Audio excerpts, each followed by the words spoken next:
Oh my god, it's another one of these things. And new people. New Hello, people. old people. I Uh, am new. Hello. yes, I am also new. the usual crew is not here. They actually won't be on this one. So no Irish, no Wyatt, no none of them. It's introduce yourselves. Ladies first. Oh, my name is Twilight Guardian. I am a very small YouTuber who is trying and failing to do a long deep dive into the Digimon franchise. So far, I have one nearly 3 hour video out and another one sort of on the way after I get another video out. And I do some live streams on the side to keep my channel alive. Right.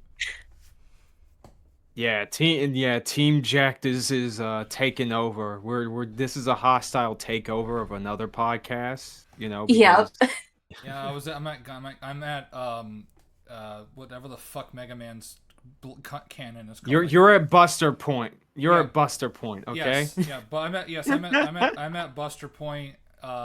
Yeah, And you also have a Digimon like growling at you in the corner. it's okay. It's all right. Godzilla will protect me. But yeah, Oh man. we're also two like one half of another podcast called Team Jacked, which are a multimedia discussion podcast. We just kind of talk about whatever interests us and whatever might be relevant to the moment, give or take a Right. week or a month. I give And Raymond that being money to say memes gone. that I write down, so that's fun for me. Yeah, pretty much. Which, thanks for that, by the way. We really appreciate it. Yes, yes. Yeah, I guess that goes into me. I am Kaiser Shonen, a slightly less small YouTube channel. Yes, those are words. Fight me. Freaking. Let me see. I talk shit about Ruby like a certain someone here. What? Who could? And Yeah, also. Twilight. What? I'll get to Ruby eventually. I will do a very thorough dissection of that corpse. Oh yeah, have you Oh read my their god. compendium? I have.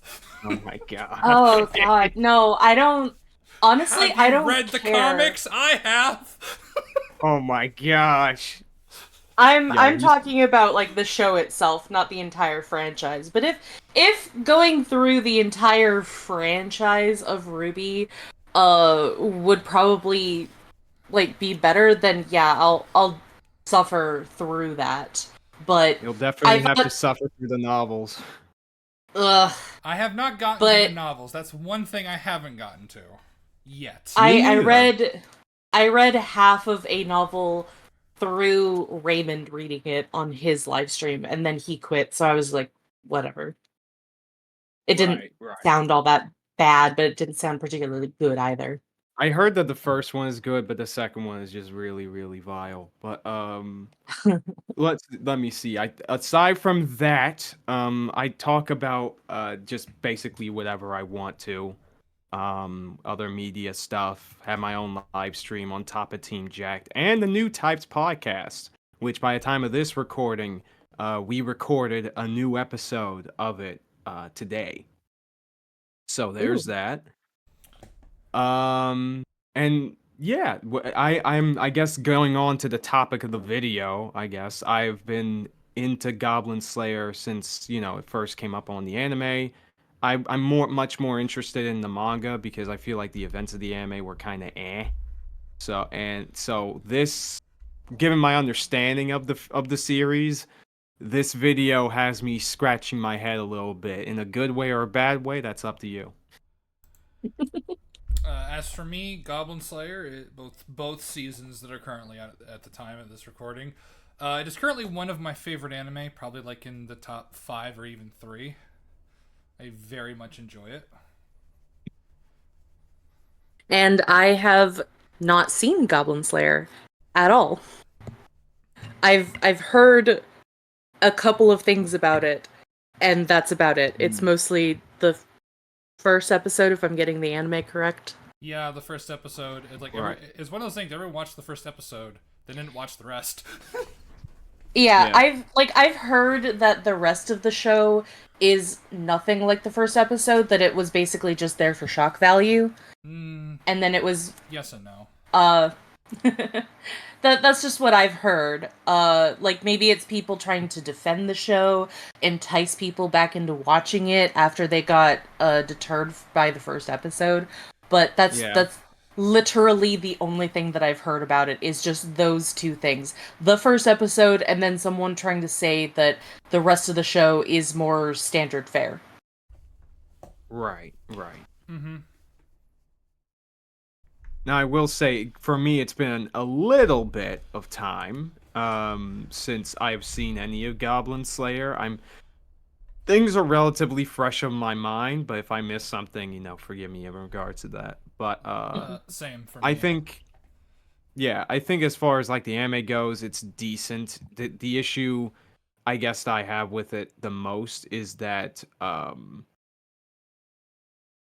it, How it it dare doesn't you? go as hard as it probably. I know how vile of me. I should be ashamed. I am a fake fan, Yeah, the fake fakest fan. fan, whoever faked fan. How dare you? But Not a true fan. Yeah. exactly. But I guess the only issue I would have with the anime specifically is that it doesn't really go as hard as it potentially could in regards to its storytelling. I think when it focuses on Goblin Slayer himself, that's when I am the most interested, which is why I love the manga a lot more. There's a lot more stuff there, especially in the side story. There are like 2 side manga to this thing, and one is a prequel, and that one's really good. I will have to read So, them one day. yeah, definitely give them a shot. But without any further ado, let us begin. Oh boy. Ah, it's a hand. Ugh. Oh no. Oh man, a Red Letter Media clone. And the theme: sexualization of minors, sexual assault, rape, excessive violence, and gore. I wouldn't. Would you say it sexualizes minors? Because I wouldn't. Because this is just pertaining to the I first season. This video. I don't remember there being any minors and goblins. Well, sorry, in the first season. Priestess is 15, but like in the universe, that's an adult, and she's not really sexualized. There's like a bathhouse scene, but like there's nothing I like don't remember. the camera angles aren't like egregiously awful. Like the ones that are sexualized is like Yeah, the that's the sword thing. maiden and cowgirl, who are adults. And the witch chick. Yeah. Like adults in our Yes. sense or in their Yes. sense? In ours. in our sense, because Goblin Slayer, I believe, is 20, and him and Cowgirl are the same age, and then then I think the witch is either the same age or older, and the Sword Maiden, I believe, is older than Goblin Slayer. Right. Yeah. Because you did specify that 15 years old is adult in their world, so you have to specify whether she's an adult in their world or ours. Right. And She's then, a modern adult. and then Yeah. there's the infamous assault scene with the monk, who I believe would be the same age, but that scene's not sexualized, so I don't know what the fuck. But Right. we'll get into that. Sure. And I do want to say that I find it really annoying that there's just this pervasive idea that just because a character is in a bathhouse, especially when it comes to Japanese culture, that it's automatically sexualized because we're in the West and Which we it don't really have a absolutely bath isn't. culture. Yeah, which Exactly. yeah. Like there, for example, there's this show called Girls Last Tour, that has, I think, 3 scenes with the main 2 characters being in bats with one another, which makes sense. They're in the post-apocalypse, and as far as they know, they're like the only 2 people left on the planet. But like, given the arts, not only forget the camera angles, like the art style of the show does not lend itself to any potential sexual gratification at all. It's just Hmm. 2 young girls in a tub just talking, and that's about it. Hmm. Yeah, it's the same with Fruits Basket. It's the same with a lot of different anime that I've seen. There are some shows that do have like not sexualization necessarily, but like you have pervy characters where the joke isn't that you see some weirdness or some nudity. It's the fact that there is a character that is wanting to see that and then gets punished for it.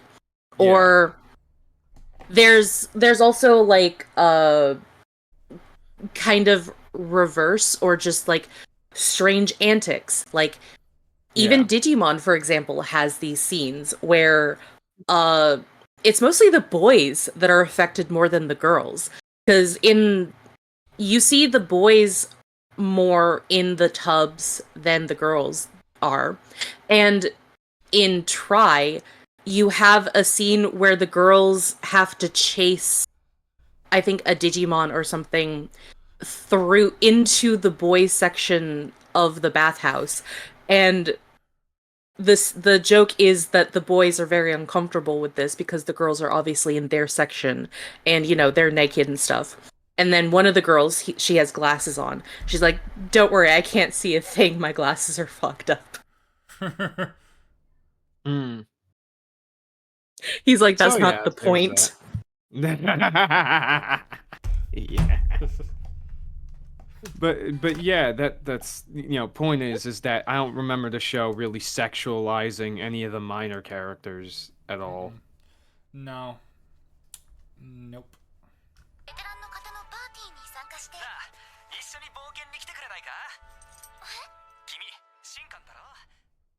2018 was a bad year for a lot of things. It was a bad year for the United States, with a record number of school shootings occurring, multiple government shutdowns, and the assassination of journalist Jamal Khashoggi. That's one fucking way to start off a video. What? What is the point of saying this? 2018's a bad year. Let's No, go over the wait, bad wait, things that happened. Come wait. on. Guys, wait a minute. Wait a minute. Okay, does this sound familiar? Okay. I fucking hate Trump. Yeah, it does. It's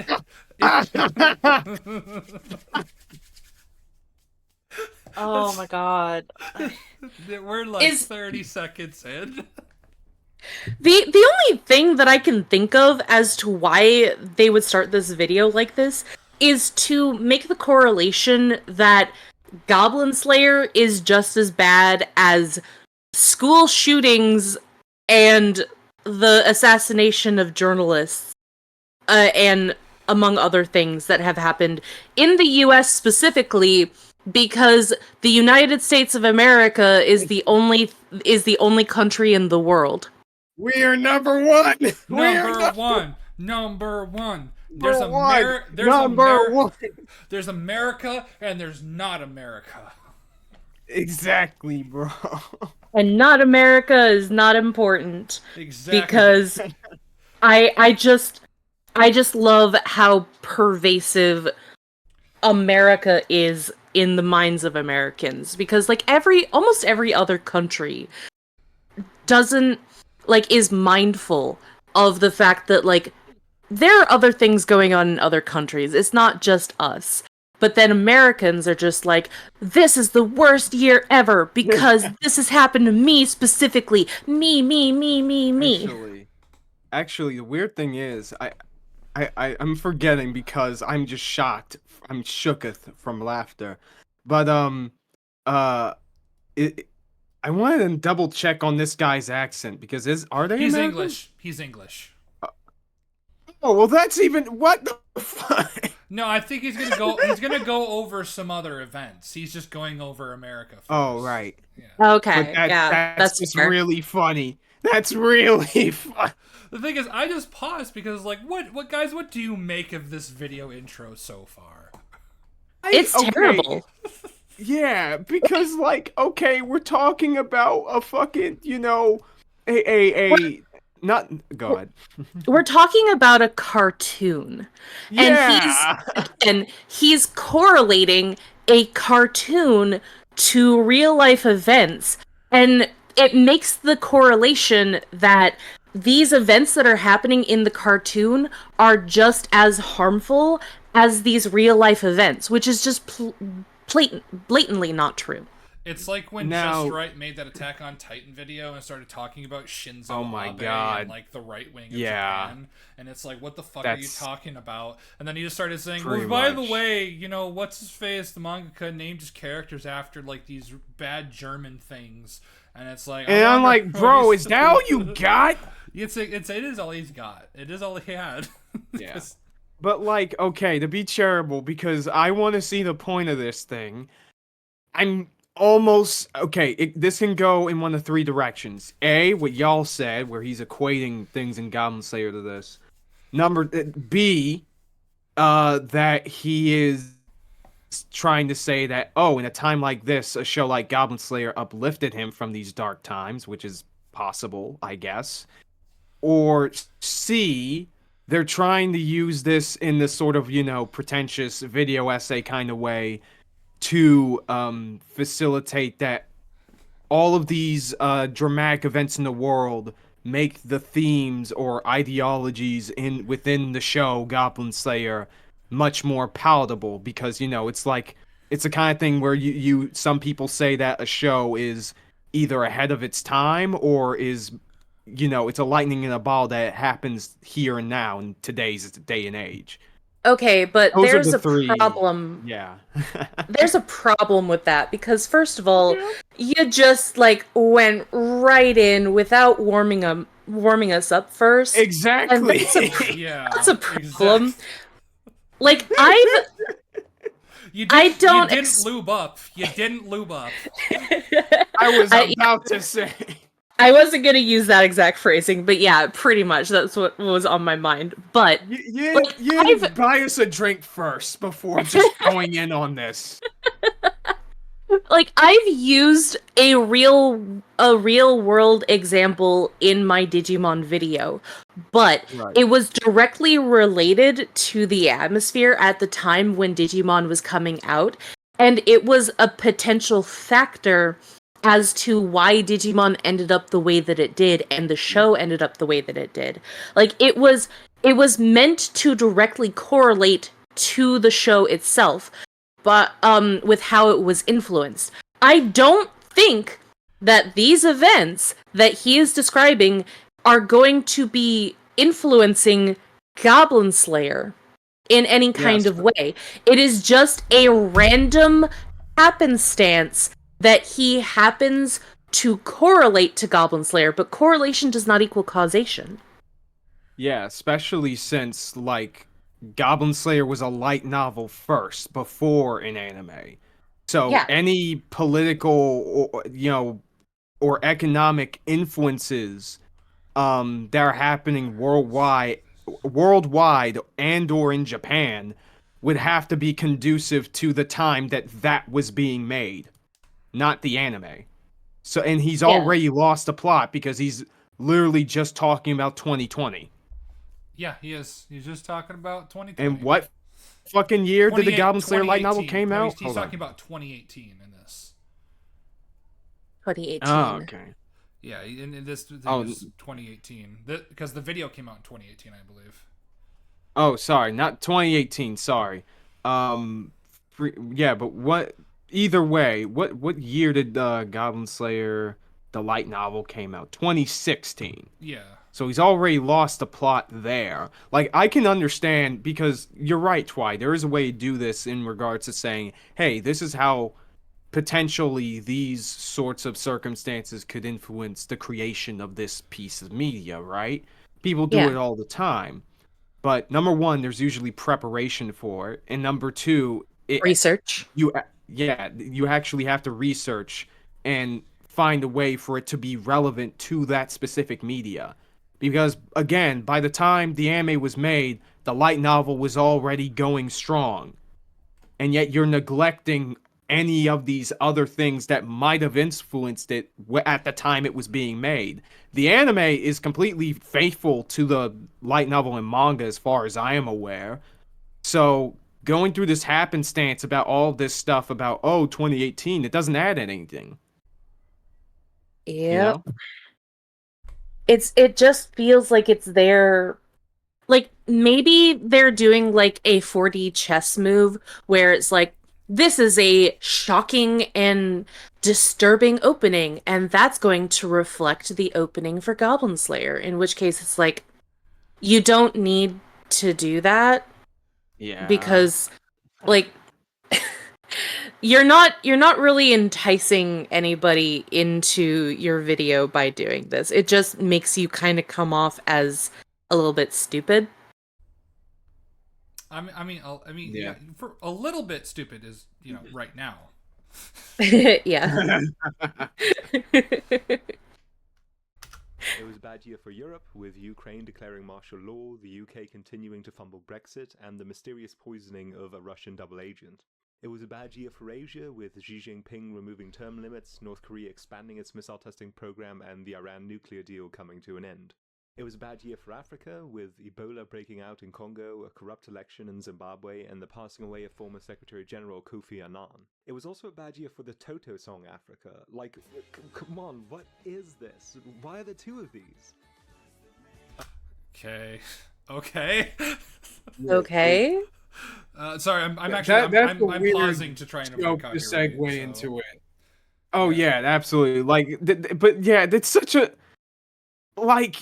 it's the kind of thing that you would make in order to meme on the idea of a video essay like this, but he's actually for real. He is for real. Yeah. He is super FR. It's, oh my god. It's very awkward because he thinks that he's making a joke here, but like it just falls completely flat.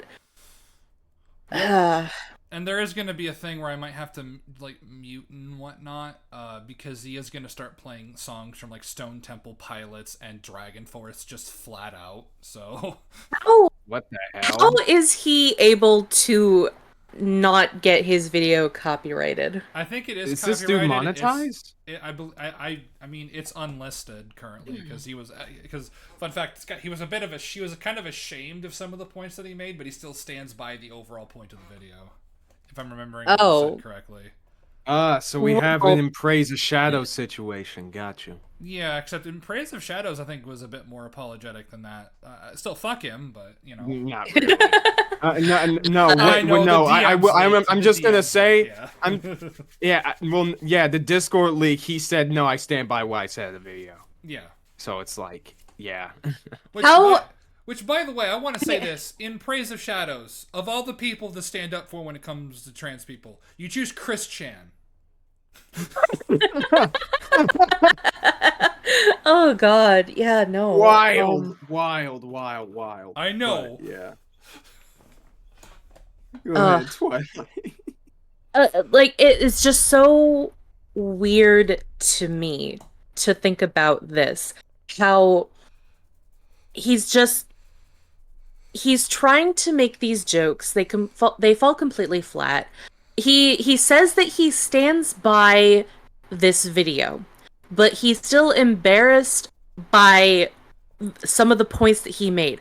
Well, if you're embarrassed by these points, then you can't stand by like the overall video, because those points that you're embarrassed by are still a part of that video. Like, if you really wanted to fix the video, then you would just remake it almost from scratch. Like, just take out those parts that you're embarrassed by, fix them up. Maybe you should have done that from the very beginning, like a second draft, instead of just shitting out your points on a Word doc and then just making your video off of that. Like, you This is why authors do second, third, fourth drafts. You know, it's kind of important for video essayists too. Oh But yeah. it's just wild to me that he would put this out, be proud of it enough to post it for the world to see, and then later on, when he gets his ass handed to him with other people, then he's embarrassed by it and enough to take the video down. It's like, why would you have the mindset in the first place to have such an ego about your own points, to not research in order to put this video out? Yeah. I can probably find the quote on his channel a bit later to like read it out just in case maybe I'm forgetting some context, but he unlisted it. I think this video was listed for quite a while. I think he unlisted it maybe a year and a half ago, I want to say, something like that. Year and a half, 2 years ago. Oh, and that took long enough. And it was made in 2018. Wow. Yeah. Well, I guess that took long enough. This one's not so bad. But, and I know that this is a cold comfort, it was a really good year for anime. We got numerous all-time classics in the form of Hanebado and Bunny Girl, as well as a veritable avalanche of quality light series such as Yuru Camp, A Place Further Than the Universe, Gakuen Babysitters, Grand Blue, and Zombieland Saga. We were also blessed with a handful of animation powerhouses in the form of Devilman Crybaby, Violet Evergarden, and Megalobox. Longtime favorites like My Hero Academia, Steins Gate, Cardcopter Sakura, and Gintama received well-regarded continued. Cardcopter? Whoa. Okay, hold on a second. I feel like Cardcopter. there's that, but there's also, I don't think, at least as far as the West is concerned, because, you know, Japan can do whatever they want. I don't think Steins Gate Zero was that well received. And, you know, probably for good reason. I didn't think it was that very good, but whatever. I haven't seen it. I haven't seen Steins Gate in general, so I can't comment. Oh. Raymond showed me... Really yeah, Raymond showed me Steins Gate. He refused to show me Zero or anything else related to it, so I'm probably going to have to watch it on my own. But I don't know. I just found it kind of funny because he refused to show me anything past the first season, and yet everything else that we've watched, we went through the entire gambit. Like, even the first couple of episodes of the live-action Patlabor show. Wait, Patlabor got a live action? Yeah. Yeah, I was surprised too. I didn't know about it until they told me about that.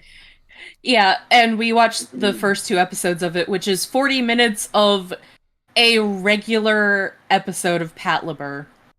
Of just them, like, just bumbling around. It was like, the 40 minutes of this. Yeah. It's 40 minutes of them just being jerks and just running around and doing random things and just being silly anime characters, but with real people. That's crazy. That's but yeah, crazy, I guess... yo.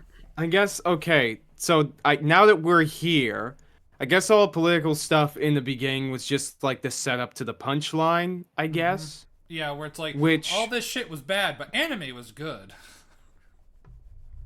Which, okay, I've seen other creators do a very similar joke before, but I feel like they had much better delivery, and the joke didn't go on for as long, so it didn't feel like a complete, like...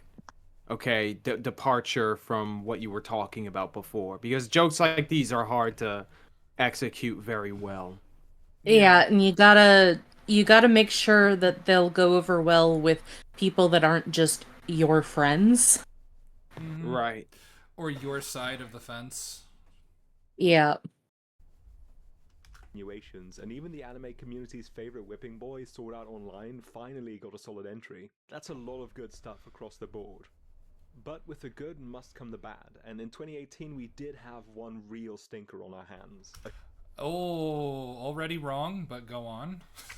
It was trite and heinous, and so devoid of artistic merit that I have reservations. So devoid of artistic merit. Oh my god, my dude. What constitutes devoid of artistic merit. Because the one thing that I have fought tooth and nail with some people on like in Discord calls or just on Discord in general or even on like Reddit or YouTube or wherever you can have these conversations. Art is subjective. So by saying that it has no artistic merit, what do you mean by that? Because artistic merit can go to such lengths. It covers such a broad spectrum of things that it is almost impossible for you to say that something has no artistic merit. You can say that a dry book on the history of engineering can also have artistic merit with the way that somebody constructs their sentences, the flow of the story that they try to weave through this very educational book on the history of engineering. You can say that. So how can you possibly say something as vapid and devoid of meaning as a show that is meant for entertainment has no artistic merit? Because I'm sorry to say, but just because you don't personally like it, because you think that it's gross and icky and dark, doesn't mean that it has no artistic merit. It just means that you're clutching your pearls. I mean, Also, yeah, this can I isn't just Zack say, Snyder's there- Rebel Moon extended cuts, guys. That shit, I would argue. Oh yeah. I watched it. I watched them. I've seen them. I've gazed upon the visage of true despair. Oh my Also- goodness. Yes. Also, can I just say that you cannot tell me that Goblin Slayer is the one with no artistic value, which I'm assuming that he means from a critical sense, right? Mm-hmm. When freaking Tokyo Ghoul Re was that year. When freaking Devil's Line, anime Twilight was that year. And that was pretty fucking terrible and even more egregious, arguably, than anything Goblin Slayer ever fucking did. What are you talking about? Like, that is insane. You can't just say that when there are so many other shows from that year. I remember this year very vividly because there were a lot of decent shows, but there are some very standout stinkers in my opinion. And I watched a majority of those just because I think, this is just really funny, sort of like seeing a train wreck basically. Mm-hmm. But like, are you literally saying that Goblin Slayer is worse than Darling in the Franxx? Ain't no way, bro. Ain't no fucking way. I'm sorry. And even just You're just wrong, even man. just beyond the scope of anime, like The Predator came out in 2018. One of the worst films I've ever seen. Hey, Twilight, do you want to know a major plot point in The Predator? What is the major plot point in The Predator? Okay, so like autism allows you to understand and comprehend alien languages and operate their technologies, and it is the next step in human evolution. Oh my god. I'm not memeing. Yep. I'm not memeing. I'm not being that actually hyperbolic. happened. I'm not being hyperbolic. And then the Predators want to incorporate autism into their DNA because instead of hunting for sport and honor and glory, they take the DNA of the things that they kill to upgrade themselves and make them better. How do they find the autism gene when we're not even sure what even constitutes what makes a person autistic or not? I don't know. Like, just take the little bastard's spine and, I don't know, squeeze it. Because, like, there's ideas out there that autism is actually the default of humans and allistic people are the ones that are disabled. But that's not, I think, a universal idea. So the fact that you have a very ableist idea of, essentially it just boils down to autism is a superpower. Autistic yes. people have superpowers because we don't understand autism. So we're just going to put that into a film. Dude, this kid is literally like, I don't know, 10 years old, and he's instantly able to use a freaking alien gauntlet weapon thing. Mm-hmm. And I'm like, what the It's just because of autism. That's not even the most egregious thing. Like, what they did to the Yautja as an entire species, like, is egregiously terrible. They character assassinated an entire, actually, two separate subspecies of aliens. That's insane. Jesus Christ. But yeah. anyway, So, yeah. point is, if you think that this is really that bad, like, granted, this could just be him saying this out of hyperbole in order to Or make maybe it more, setting you up know. a joke or something. Yeah, basically. But like, I don't know, man. There are a lot of things that were worse that year. Yes. I don't think even if I think Goblin Slayer is bad, which I don't, I would not put it anywhere on that list. Even so, like, I just don't like this kind of hyperbole in general, because I do think that ultimately it does harm media in general by being this hyperbolic, by saying these things just because you don't like this thing. Now, he might get into why he says this, but it's going to be an incredibly hard sell for me to be able to agree with him, because he said something that is so outlandish. Right. That's not even the most So outlandish let's thing see. he says. Oh, here we Oh go. boy. Even calling it anime. Indeed, last year we had to put up with the colossal failure that was the Junji Ito collection. Yeah. I mean, that was Oh, and also bad, Goblin. but And also Goblin okay, Slayer. come the fuck on, girl. Slayer. Okay, I'm gonna mute this, so tell me when the sound is when he starts I mean, I was talking. gonna say we could just skip over this intro unless he's talking over it. I don't think he's talking over it. I think it's probably like an intro thing. The thing is, I want to skip Okay. the whole Stone Temple Pilots comparison to the assault sequence, just because I want to Okay. avoid copyright. But there are some really dumb things he says in that, and I don't know exactly where they are. So I'm just gonna so just tell me when he starts talking. Okay. All right.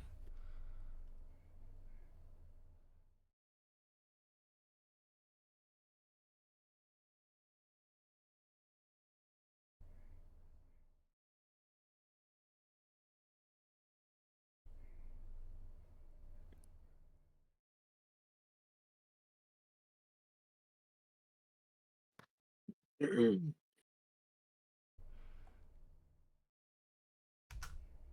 I good? Okay, he There we starts go. talking now. Yeah. Okay.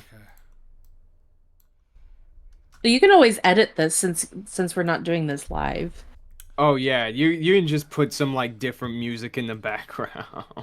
I mean, that's true, but like, Do like a really funny, boppy or like whimsical kind Yeah. of music. Yeah, Copyright free. something from Super Mario or some shit. That's what people always do. No, I'll just play Cynthia's theme from Diamond Pro Platinum. Oh, good Fair choice. enough. Dun, dun, dun, dun, dun, dun, dun, dun, dun, dun. You hear that? Just you shit yourself. Yeah. You walk into the Yeah. wrong house in Undella Town. I wanted to visit this nice place, but I walk in on a summer day. Some blonde bitch is sitting in there and goes, "Haha, would you like to battle?" It's like, no. Well, too bad. It may be your body, Yeah. but it's not your choice. Yeah. Oh my God. I think that a song that would kind of make you want to shit yourself would kind of defeat the purpose of putting like funny, like the juxtaposition of these horrifying images to this really whimsical music, though. But That would be funny. here's the thing, though. As someone who's seen Goblin Slayer, I would put whimsical music to goblins being slaughtered because it's a glorious thing that's happening. Just like how I would put whimsical music to the slaughter of Tau, or Eldari, or Orcs, or Tyranids, or any Xenos filth. absolutely lit the anime world on fire in 2018. It was the most watched anime of the fall season across the entirety of the US. It was the second most discussed anime of 2018 on the Crunchyroll forums, surpassed only by the two core Darling and the Franxx. And at the time of writing, Crunchyroll is running a renewed push for the series that covers a ton of their front page real Fruits estate. basket. Goblin Slayer undoubtedly has its fans. By the way, this cosplay of GS right here is fucking amazing. That's so They good. all look pretty good. Yeah, they all look I great. think I only saw like one cosplay of Goblin Slayer in Otakon. I was in Otakon this past weekend. So Yeah, but like, they didn't look nearly as good as this. This looks really good. yeah, I want to cosplay as Goblin Slayer one day, but I don't have money. One day. Many of whom don't just like the series but genuinely love it, but that doesn't mean that the zeitgeist surrounding the series was entirely positive. Fact is that the discussion surrounding Goblin Slayer was incredibly heated and divisive, especially in the first few weeks following the release of its debut episode. So what was it that got people talking? For the unaware, here's the basic idea. Episode 1 of Goblin... Well, I mean, this is kind of maybe you can call this bad faith, but it's a bunch of people a bunch of terminally online people watching something that made them feel uncomfortable, and because they're effectively tourists, they felt as if because it didn't appeal to their sensibilities that it was bad. Yeah, I hate people like that because they just make it so that everybody feels that they need to sanitize their works of art in order to appeal to these people who wouldn't really be interested in it anyways. Which is like, even weirder. Oh god.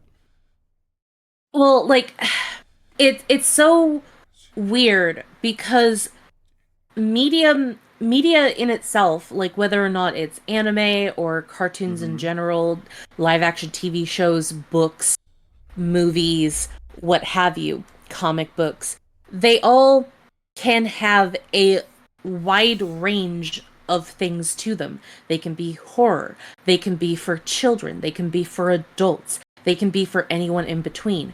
They can be slice of life, they can be porn, they can be literally anything. But to say that because this thing is disturbing, that it's automatically offensive in some sort of way is just a wild concept to me.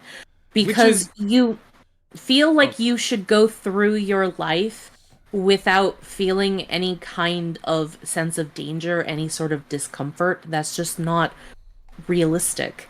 Never go outside of your house in that case. Never interact with anyone. Never watch a violent anime ever, which is even weirder because by this guy's own admission, Devilman Crybaby was this year, which I'm pretty sure that's correct, and people loved that show, and there's plenty of times where people were assaulted in that show, I will say. Like, these things are never consistent.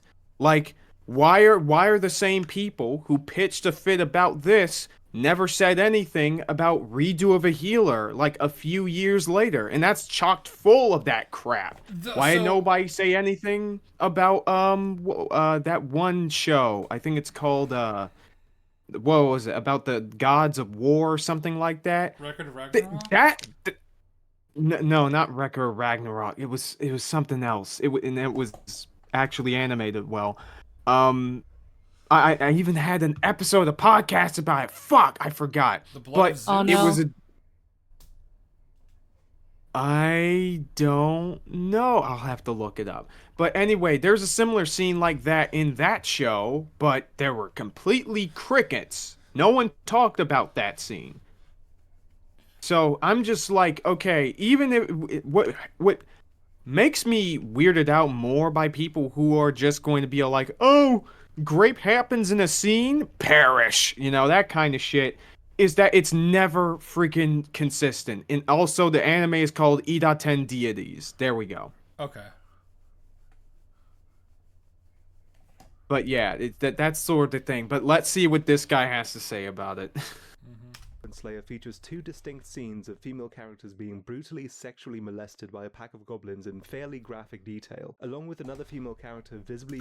That's not true. Only one gets raped. The other just gets stabbed. peeing herself in fear. A lot of people were surprised by just how grim the events of the episode were and took umbrage with So there actually is a reason for this, and he'll actually explain it, and it's really, really funny. It's like one of the few valid points he has.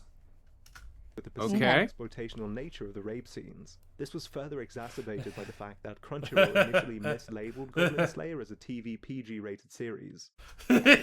Oh. Forgot about that. That was so fucking funny. How did you fuck up that hard, guys? What in the world? It's Crunchyroll. Well- They're run by clowns. Yeah, I mean, they came out with High Guardian Spice and said that it was a show for True. adults, when it clearly isn't. I mean, Yeah. it's like it's like Rebel Moon is technically made for adults, but in reality, it's really made for pretentious, edgy teenagers. I mean, I Yeah. was about to say, are you talking about adult humans or adult monkeys? There's a very clear distinction there. Kaiser, don't trigger the cladistics nerd in me. I don't have time to draw you a chart. I don't have time to go on a diatribe. Fair enough. People on the other side of the aisle argued that Goblin Slayer is a dark fantasy show and that portrayals of rape shouldn't be shied away from, and that someone thinking the rape scenes were sexualized reflected more poorly on them than it did on the show. True, yeah, because they weren't.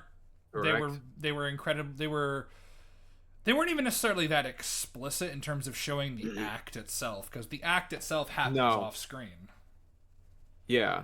I guess like I heard some arguments. In regards to like, oh, the scene is sexualized because the way that the monk character is drawn during that scene. She has a little too much curvature going on there, and it's usually in anime terms, it's meant to be sexually exciting. So when you put that curvature figure in a scene like this, now everybody's brain is getting confused, man. Says a person who's How never seen dare- a woman's body. How dare how dare women have boobs and hips? How dare. You should just draw women as just planks of wood. You should just draw women like men, then they won't be sexual to me. Yeah, look at what they did to What? She-Ra on the Netflix version. She looks like Hank Venture in drag. Like, I get a certain extent why, yeah, having a scene like that with that sort of thing would be a bad idea. Like, for example, there's a, I guess this isn't an assault scene, but there's a similar scene in like freaking Fairy Tale, for example, where one of the characters, Urza, gets, brutally tortured, by this demon woman or whatever, and she gets whipped and all that shit. And the problem is just with the way that the camera angles were, that were clearly viewing things in a sexual way in that scene. Which is why, that, like, any of the terror behind that scene is sort of diminished there, because you're getting two mixed signals. That I can understand with that scenario. That is not Yeah. the case with Goblin Slayer whatsoever. My boy Hiro Makima They- can't turn it off, unfortunately. Exactly. I still The- love the I still people- love Fairy Tale to death, but The people who usually argue that scenes like this are sexual regardless of context, regardless of camera angles, regardless of how the scenes are set up or displayed, Oh, They're- those they're guys usually- need Jesus. they're usually of two camps. Either they know nothing about anime themselves and are fairly media illiterate, or they do nothing but watch hentai. My God, I've seen 10 anime, and this is the weirdest shit I've ever seen. Yeah. And My like their favorite their anime first and is- only example is like Fire Force, because everybody always picks Fire Force when it comes to these things, even though no one likes those scenes in Fire Force, no one even talks about that shit anymore. But whatever, it's fine.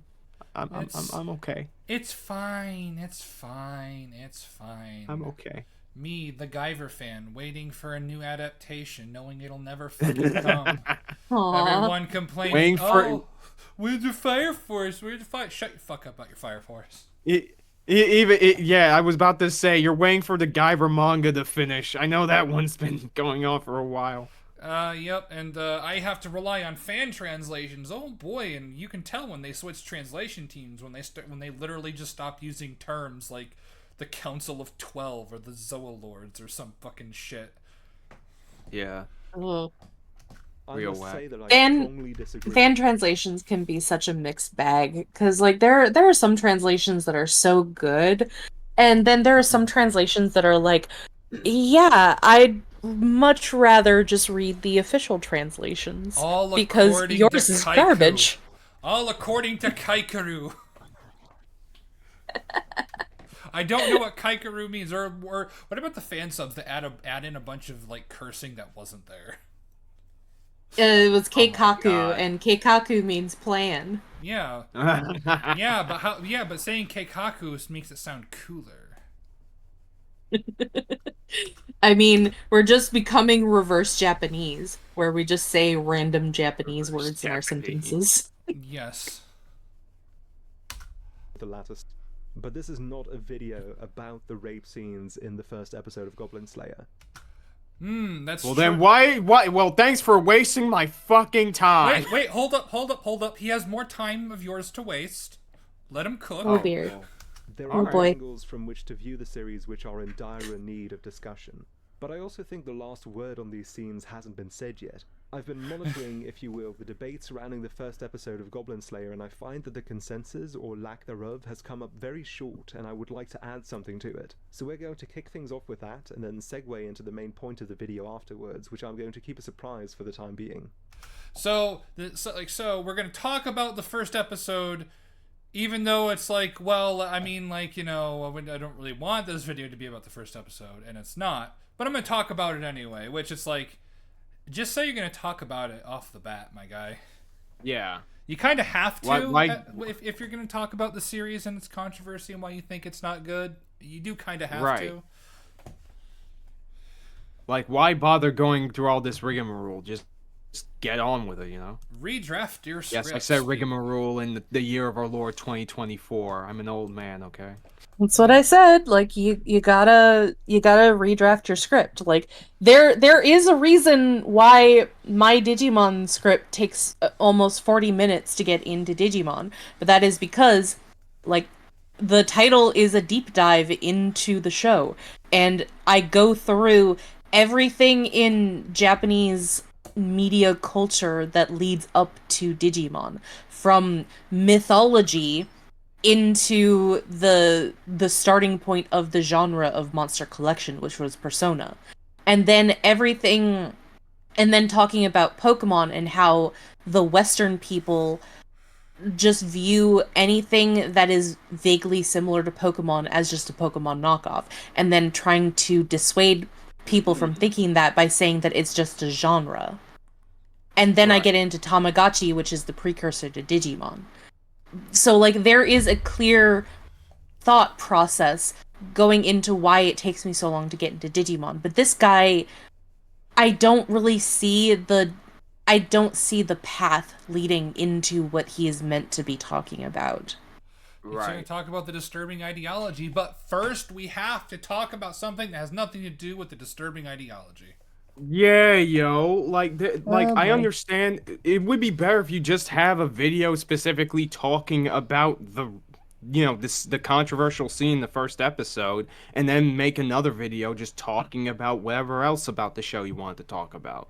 Like, there's a reason why I didn't put the freaking Freerin racism debate thing in the middle of a review about Freerin in general, right? Mm-hmm. Like there's a reason why that's its own video, because I already have so much to cover and I'm lazy. But most importantly, it would just be incredibly unfocused if I just have that in there. Yep. Yeah. So these two scenes then. I'm of the opinion that these two scenes sexualize the events portrayed within them beyond a shadow of a doubt.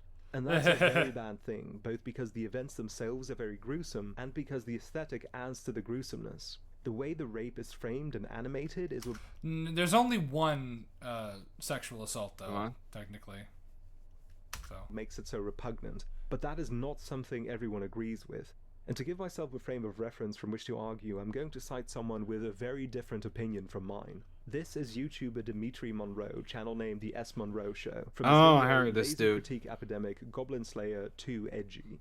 Quote, this scene is portrayed with screaming, blood, crying. There is nothing that inherently feels sexy about it. To the people saying that this is somehow sexual, I think that says more about you if you can look at a girl being violated in such a way and think, wow, this is sexy.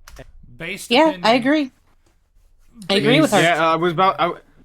Yeah, I was gonna say, I don't agree a lot with Dimitri. You know, it's sort of like a bit of a toss-up in regards to things, but here, I feel like he's on the ball. Dead on the money. End quote. And just as a side note, I'm only using Dimitri's video as a jumping off point, and I don't want to incite anything targeting him. So please leave him alone. Why are you? Buddy, you only got 2K subs. You're fine. Regarding his line of reasoning, I think there's a conflation of two notions at play here. Namely, the idea that saying something is sexy and saying something is sexualized are the same statement, but that is simply not the case. Deciding whether or not a work of art is sexy is the prerogative of the audience. They see something and they find it either sexually arousing or not. This, of course... Okay, but you're saying this as if the people that are talking about, they're in this topic, right? And they're saying that, oh, this scene sexualizes this and that, even understand that distinction themselves. Because I agree with you that these are two very different things. The problem is that these people never explain the differences in these discussions. I remember how this shit went very, very freaking vividly. And no one had bothered to explain, okay, what is the actual difference here? So that we can... The problem is nobody wants to define their terms anymore. Nobody gives a fuck about the actual definition of things or even just talking about what they mean by certain things in context of the conversation. Because that's too hard, apparently. Well, here's the problem that I'm having with this, because he is showing a very blatant example of what is a sexualized scene. And that is, like, the boobs being, like, ginormous and they're jiggling and the camera is focusing on that in specific. Now, Right. that is meant to be a scene to titillate the reader. Now, Right. with a rape scene, with what is going on in this show, like, we haven't seen it, but what we have seen so far of what he has shown, and I don't understand, like, how he's like, oh, turn back if you don't want to see this, but you've told me that there's nothing, like, explicit being shown, so I don't really Exactly. understand why he had shown the scene kind of playing out prior to his final warning. That was kind of weird. But from what we have seen so far, there is nothing explicitly sexualized about the scene, unless if you are equating a scene of sexual assault inherently being sexualized, in which case, buddy, I think you need to get your priorities straight. Yeah. Yeah, yo, like, again, it's sort of this weird thing that no one wants to define their terms, so you can't blame, you know, Dimitri or other people in the conversation for conflating this shit, because you gotta understand, these are layman people talking about this crap. We're not talking about sociologists. We're not talking about linguists, like freaking, you know, fucking Tolkien or some shit. We're talking about Joe from across the street who only saw like 10 different anime before watching this. Yeah. Yeah. Like, you have to understand, if you are going to make a video like this, you're the one that has to define the terms. You're the one that has to make the viewers understand where you're coming from. You can't just say that because one show has boobs in it and this other show has boobs in it, then that means that they're both sexualized. All That's boob is the ridiculous. same, Twilight. All boob is the same. Yes, all boob same. Well, I think he, if I remember correctly, I think he does at least attempt to define the things he's talking about, or at least differentiate them. But I'm not sure how well the job he does. And that's Right. fine. I'm just saying he can't blame people like Dimitri for not doing so themselves, because in the context of the Wire discussion, as far as I remember it, no one was defying whatever the fuck they were saying. So that's where the confusion is, right? Yeah. It's just wanting to state this going forward of like, this is where the base is for my understanding and my plateau of where I expect videos like this to go. And if he doesn't meet that definition, then I'm going to criticize him for it. Yes. Oh yeah. That's fair. Happens on an individual level and not collectively. Now, a work of art being sexualized is an act on the part of the artist. Subconsciously or not, they formed their work in such a way that it is meant to evoke arousal. And maybe it will succeed, but it doesn't have to.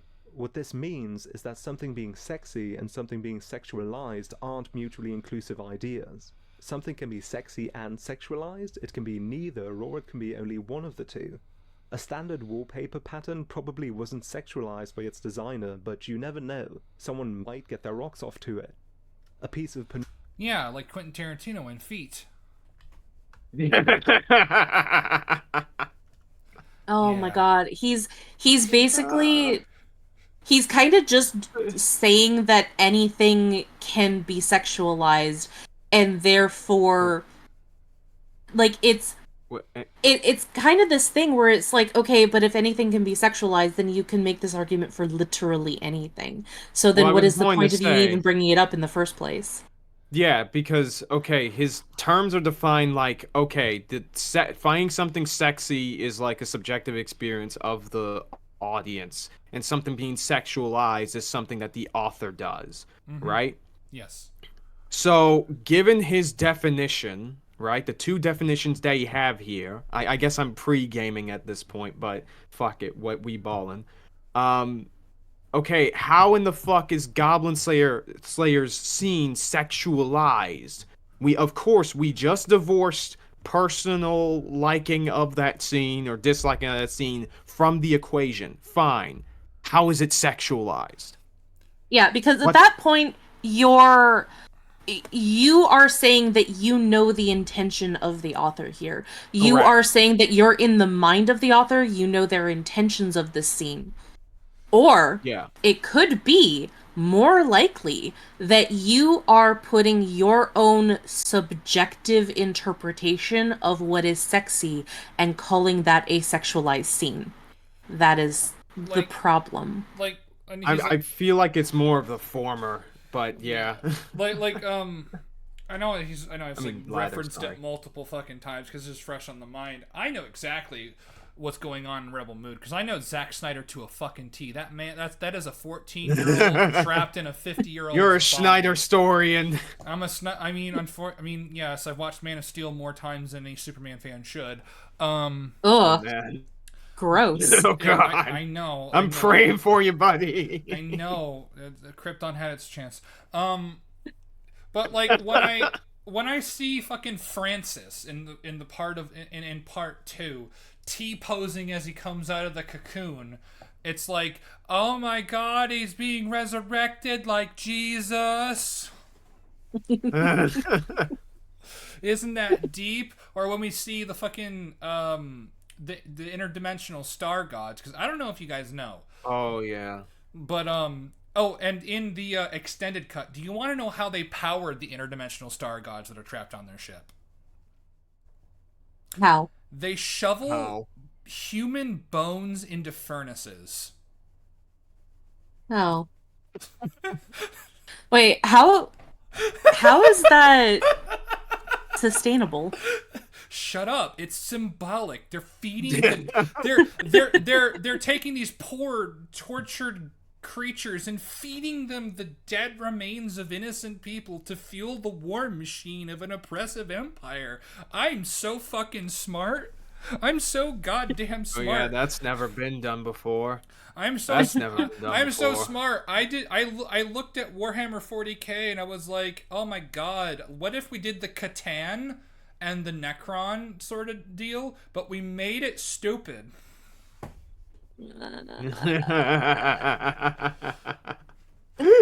Dude, it's so fucking dumb. I hate it here. It is dumb. I hate it here, bro. Oh, and let's have the fucking tech priests like rip teeth out of people's mouths. They got bludgeoned to death with the shillelagh and put them on a tapestry with a black and white picture of Jesus girl. You know, the one that that has like the magic resurrection powers and whatnot. Oh, We're just gonna no.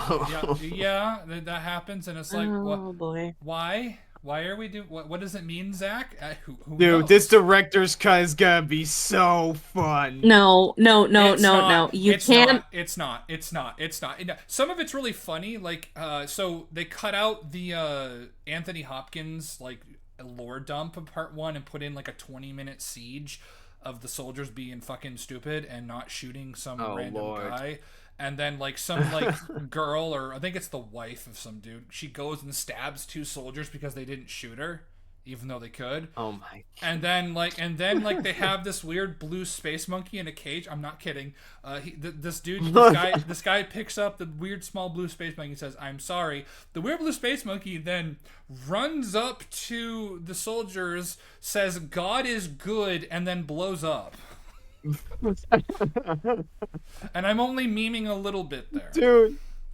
Dude, I'm just imagining they say that, and it's like God's not dead plays in the background. God's not dead. He's truly alive. He's surely alive. He's living on the inside, running like a lion. Oh my god. It is so and it's so dumb, and there's plenty of more blood and violence, and there's I think a 2.5-minute sex scene in part 1, and then in part 2 there's a nearly 4-minute sex scene.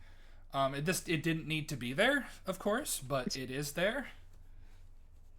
Wow. I don't understand people's like obsession with putting sex scenes into shit when they don't need to be there. It makes it more mature, Twilight. No, it doesn't. It makes it more juvenile. I'm an adult. But don't you understand? Zack Snyder is a genius. He is a genius.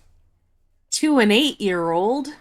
Well, yeah, we're gonna gather around a bunch of our characters at a table where they're gonna regurgitate their backstory onto the fucking table like it's bile from a long nights of drinking, and we're gonna call that character development. Exactly.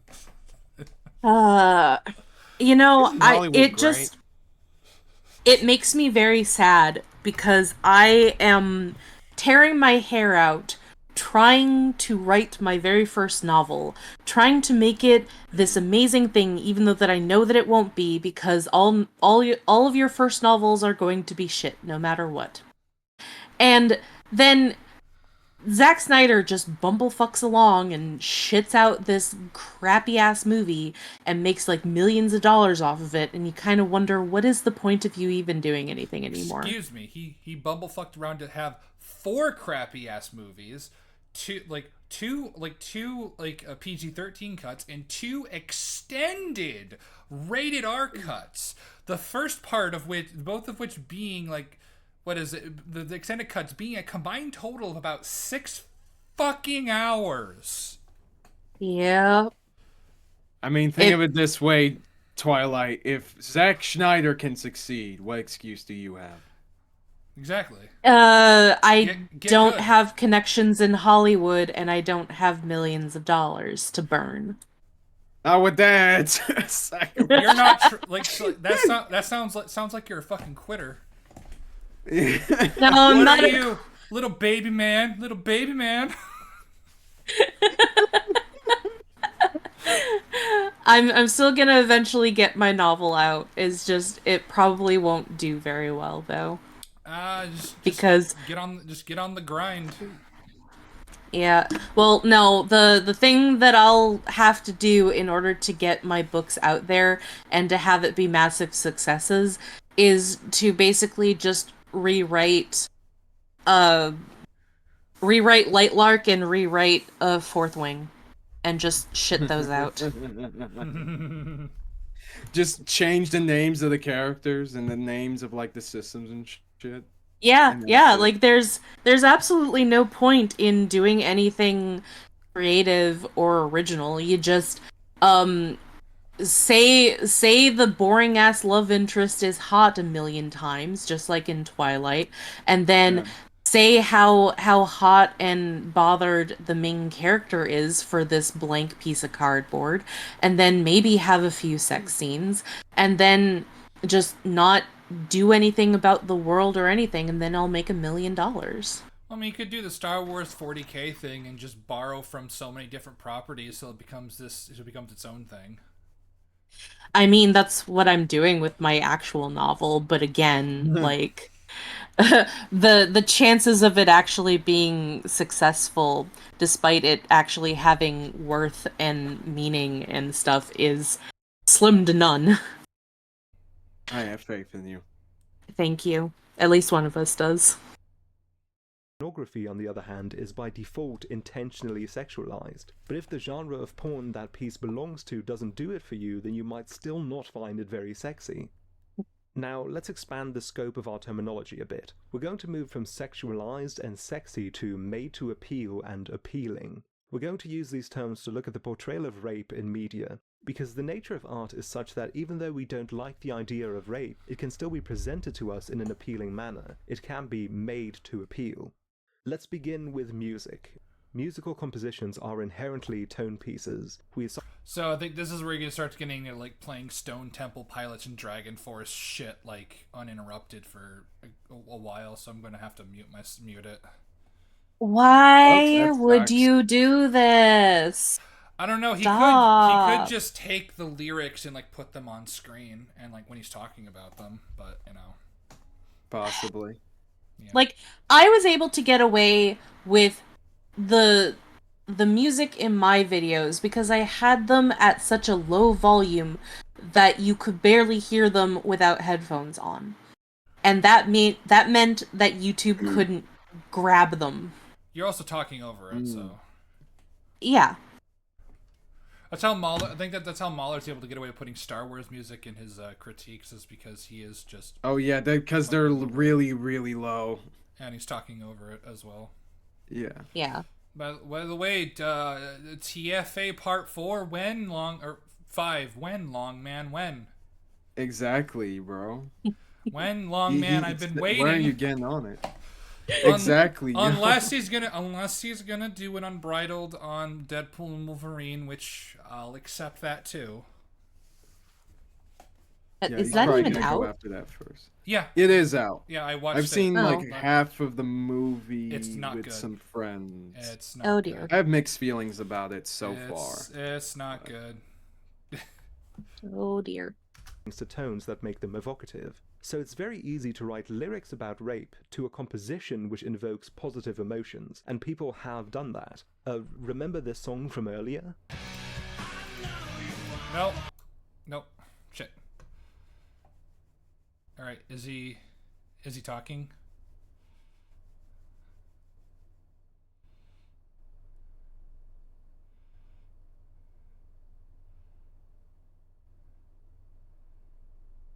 Has he started talking yet or no? Yeah.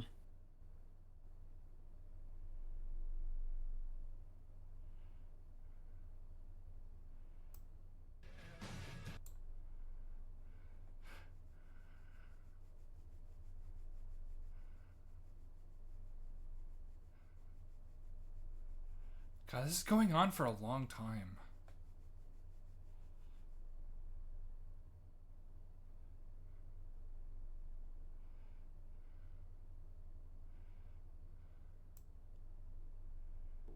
And just like that, the subject of rape has been displayed. All right, I'm gonna play the volume just a little quiet. I'm sure Okay. Wayland, God rest his soul, didn't intend for the song to have that effect. In fact, I think he wanted the opposite. To him, the song was an exploration of the evils of sexual violence and abuse of power. But to the audience, it only becomes that if you engage with it on a deeper level, if you start to analyze the lyrics. On a surface level, all... Because I mean, most it was people... Oh god. It was a failure from the start because you showed clips of him with his shirt off, and that's inherently sexy and sexualized. So, why would you bother talking about that when it kind of ruins your point? And like I said, Well, anything that's can be true. sexy, anything can be sexualized. But Well, not You only don't know the that, but intent. yeah. my whole But thing not only is that, but you also have like the problem is that I understand it does kind of suck when you do something and most people aren't able to get what you're like either doing or writing about. But you gotta understand, most people aren't fucking media analysts, okay? They're going to hear a nice tune that you have in a song, like "Pumped Up Kids" by the Black Eyed Peas or some shit, and they're gonna headbang to it because it sounds good and it bumps their car. That's gonna happen every now and again. It sucks, but welcome to the real world. Welcome to freaking people. People Yep. aren't always going to get these sorts of things right away. Like, it does suck, but it is what it is. But what I want to talk about is how this is conducive to freaking Goblin Slayer, because if you're trying to say that, oh, it's made to appeal. Like, in what way is it trying to appeal, though? Like, is it trying to appeal in the sense of, like, hey, this is a dark fantasy world, this is the shit you're getting into? Then, sure, I can probably agree there. But is it meant to appeal in the terms that you're supposed to enjoy the rape happening? Absolutely not. no. That's And kind of that's the the thing inherent that people talk about. That's kind of the inherent problem with changing the language from sexy and sexualized to appeal and appealing, because he's still equating this as though it is a sexualized thing, but appealing has a much more broad terminology. So when Correct. you're trying to appeal to somebody who is into dark fantasy in a non-sexualized way, but you are saying that it's appealing to them in a sexualized way, you are equating liking dark fantasy and dark themes in fantasy with having sexual pleasure from the dark fantasy. Right. I also just want to point out this entire fucking diatribe and what is section, what is sexualized is kind of just pointless. When you could just It say, is. well, you know what? I'm just gonna define what sexualization is, and then I'm going to apply this definition to the scene. That's all you need to fucking do. Yeah. Yes. You forget all these other examples. We understand the basic definition that you're using. Why not just go straight into Goblin Slayer? Yeah, there's really no In need to fact, bring in outside examples like much this. like what Twilight said, I'm pretty sure if people listen to this rock song and they're, banging their heads to it and they think, they bump that shit in their car, isn't that a failure on the artist as well? I think you Like, said by that. your own logic? Because Oh. I made a stupid reference to the fact that he had his shirt off, and some people can find Yeah. that sexy. Therefore, Well, that's also true. he's trying to sexualize himself while playing the song. Therefore, right off the bat, uh, he fails from the outset by his logic. Yeah. We can cut that in post, whatever. I'm honestly thinking about trying to skip this entire fucking diatribe in general, but like I don't know, I can't remember if this ties to his greater overall point. I mean, again, you can just fix that in post because the only thing that we care about and that anyone at home and all the viewers, the lovely viewers at home will care about is how this relates to freaking Goblin Slayer. That's all that's Yeah. relevant. I'll just have to see how big the file is because my internet's fucky wucky when it comes to things over 1 gig. I need to plug my thing. Bro, I understand. So, I don't know. If I can get away with it by uploading the whole thing, I will. But we'll see. Got it. Sex Types is a really good jam, though in its defense, it is a very dark rock song, and because of that, it doesn't set the most joyful of tones. The same cannot be said for my next example.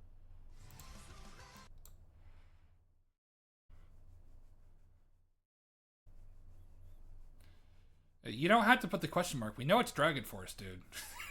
Like, Damn.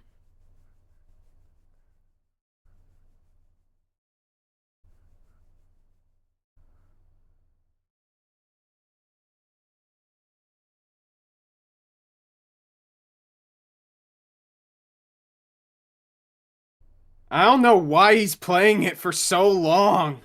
Yeah, like this should definitely be a copyright violation. His video should have been taken down a long time ago for that. Yeah. Or is he talking now? Yeah, he is. Okay. Warrior or marauder taking the virginity of someone who is violently trying to stop him.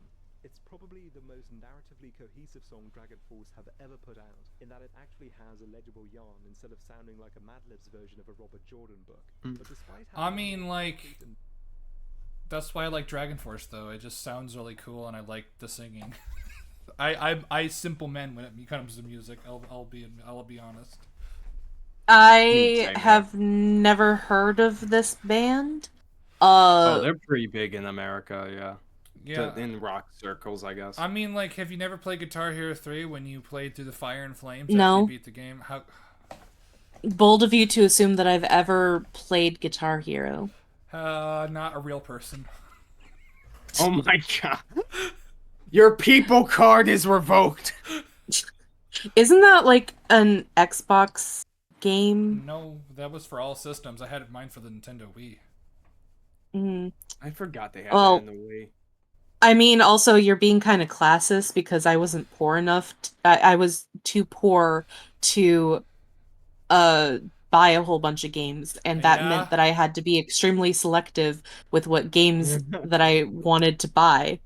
You try to pour the poor card on me, girl. I was poor too, and yet I still played it. Yeah, but logic, bro. You inherently enjoy those sorts of games, whereas I don't know whether or not would enjoy those games, so why would I want to risk buying those games, especially because I'm Canadian? These games are a lot more expensive for me than it is for you. Okay. Oh, that's a whole thing. Oh, so you're like America too. No, I'm America, but better. Damn. I don't know, man. At least our doctors don't say that there's nothing they can do. They don't just flat out tell us to unalive ourselves. Oh, our doctors don't say that. Oh, that's news to me. Well, no, I mean, in terms of them saying that. Oh no, it's just a meme because like I think it's like some people who in the Canadian healthcare system, like they've asked for help and they've just been received. Would you like would you like to have self euthanization? And it's like no. That's wild. I highly doubt that that's actually a thing, but like doctor-assisted suicide is a thing that can happen, but that's only because like that's meant to be as a last resort. Like you are terminally ill and there is nothing that can be done, so give the option of just ending my life before I get into this eternal pain and agony before my inevitable death, sort of thing. I mean, you could have a doctor do that, or you could do the cool thing and just go to the top of a building, get a trench coat, fill it with candy, and then when you fall down to the ground, there's lots of candy everywhere, like a piñata, so it's also happy. Sounds like a Joker movie. Yeah, It sounds like you're actually the person that this, like you're actually the person that is creating this video that we're reacting to. Oh is this a psyop? Wait, hold up. Wait a minute. Oh no, I'm a sleeper agent. How could this happen to me? I've made my mistake. I have found the traitor among us. There we go. Among Us. Disturbing narrative than most Dragon Force songs, Scars of Yesterday doesn't really deviate from the rest of their oeuvre on an aesthetic level. I think it's better than most Dragon Force songs, but you could imagine this playing over the final battle. Oh my god, he knows about Ruby. Through the fire So first off, don't you insult through the fire and flames, my guy. That shit does not deserve to be anywhere near Ruby. How dare you? I don't listen to this band, but I agree. Through Yeah. these fire, these flames we carry on. Point being, even something as terrible as rape can still be presented in a way that is meant to be aesthetically pleasing. This is true outside of the realm of music as well. Within I mean, pornography, yes, a medium technically true, but that doesn't inherently mean that a sex scene or a rape scene is going to inherently be portrayed as sexy. And you Right. have not demonstrated that it has been, because you're just waffling. Stop being a fucking waffle. I'm not... I'm going to do a keto diet. I don't need your waffles. Exactly, Yeah, bro. Be a pancake yeah, like be the a- rest of us. Be a pancake, so that way you can put your bacon, your eggs, your sausage, your syrup, and wrap it all together and make a burrito. Ew. Also, that would break very easily. I mean, yeah, probably, but it'd be damn delicious. I'm gonna take a Ray check on that, buddy. But what I am saying, but on the topic here, is that, dude, this is insane. Okay, like we said before, yes, I will say that it's probably true that Goblin Slayer scene is appealing, but in what way is it appealing, right? Because that is the language that the wider conversation is trying to fucking use. They are saying that, okay, they are specifically using the word sexualize, and they're using sexualize and sexy interchangeably. So, ergo, the ways in which they say that the scene is supposed to be appealing and why it's bad is because it is appealing in a sexual sense, when that actually isn't true. I think that he is the one that's lost the plot, because again, he's equating appealing with sexualizing. And therefore, he's trying to say that something that is inherently appealing is inherently sexualized. Well, that's even worse. Yeah, exactly. He is trying to squeeze a very broad definition into something that it just inherently can't fit into, because it is so broad. And he is trying to equate one definition with another. That is why he changed the definition to begin with. Yeah, even though, but like, it's so weird. It's so weird. You iron out that these are supposed to mean different things, and yet you're saying, okay, let's use these terms interchangeably. That is Exactly. Exactly. That is very disingenuous. Yeah. It's incredibly disingenuous, and it only gets worse. Oh boy. Here we go. Exclusively for the purpose of titillation, there is a phraseology dedicated to categorizing rape or rape-adjacent content. Have you ever heard of the phrase dubcon, short for dubious consent? How about panal? I think. And it gets more explicit than No. that. Go to any hentai site and I guarantee you rape serves as a dedicated content category. We're not There talking is about such a hentai, thing though. as action pornography meant to simulate rape as well. Long story short, in art, the subject of rape and an intent to be appealing can go hand in hand. Yeah, but there's a difference. I don't know what the panel thing is, but I know about dubcon. And dubcon is dubious consent. And that is a genre that is specifically meant to be appealing, because it is still technically consent, but it is still through coercion, but in a specific way that is meant to be titillating to the reader. And that is different from the concept of flat-out rape. And that is because one is meant to be a fictional scenario appealing to men and women in a sexualized manner, so that it is still a consensual sex scene for the purposes of titillating the reader, and the other one is sexual assault. Yeah. You cannot equate them. They are completely different within the broad category of sexualization and sexuality and sex scenes, but they are distinct and the Venn diagram barely touches my dude. So what you're saying is they're the same. Oh my god. By this guy's freaking crazy logic, absolutely. Yeah, oranges and apples are the same fruit, obviously. Not while I can help it. Oranges are better. No, they're the same fruit. Kaiser, meet me outside. Just for a quick talk. That's a quick talk. I just want to talk to you. I just want to talk to you. I don't know about that. I don't know about that, buddy. I got some things, you know. I got some videos to record. Coward. Listen, all right.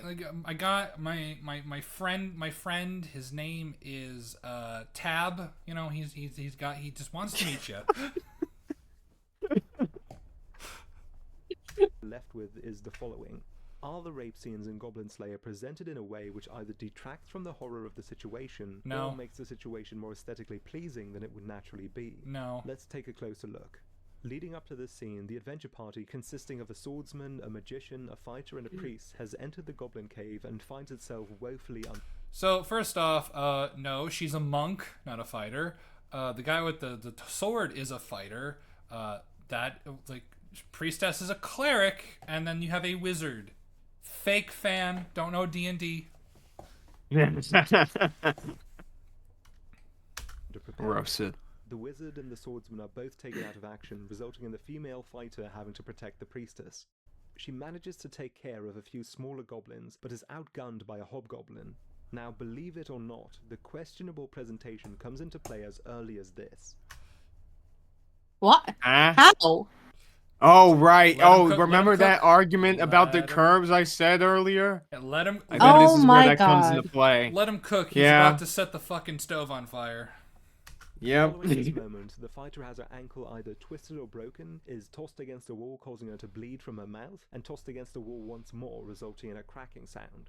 She is then thrown onto the ground, whereupon she is beaten by a group of goblins wielding not just so sexy. I'm so horny right now. Knives and axes as well. That is a lot of physical abuse to take. And yet, when her clothes get torn off, almost no sign of physical damage remains. That more or less kind of maybe seems a bit more of a continuity issue than anything, if you really want to get to the nitty-gritty of it. Yeah, I would say that that's more of a fault of just like, bad animation directing, really. Like, why wouldn't there be like visible physical wounds or bruises while they're doing this? Yeah, that's a little weird. Honestly, you could argue maybe some budgetary limitation too, where it's like, well, we could put more detail on it, but we got to get this shit out. Oh yeah, the show's production was a little bit scuffed. I'd say that's like another sort of flaw I'd say with the anime, that like at least in the first season, that like the animation isn't great overall. It's passable. So enough, but like it probably should have been better. Yeah. Also, I want to say, like, if you're trying to like titillate the viewer in any sort of way, Japanese don't consider nipples to be a sexual instrument. So they're usually the first thing to be blatantly displayed without any kind of censorship. Whereas in hentai, like anything below the belt usually is censored. So the fact that the animation was still censoring the nipples, even though that her clothes were being torn off, is still, like, it shows to me that this isn't really meant to be all that sexual. They're showing a level of restraint there. Oh yeah, they are. Yeah. Because if it was meant 90s? To be. If it was meant to be sexual in any kind of way to get a person off during this scene, then I would believe that they would just outright show that. Yeah. It'd be like Goblin no Sauna, and no, don't ask me how I know what that is. I'm not saying anything. I'm not even gonna ask. Oh wait, here we go. Knives and axes as well. That is a lot of physical abuse to take.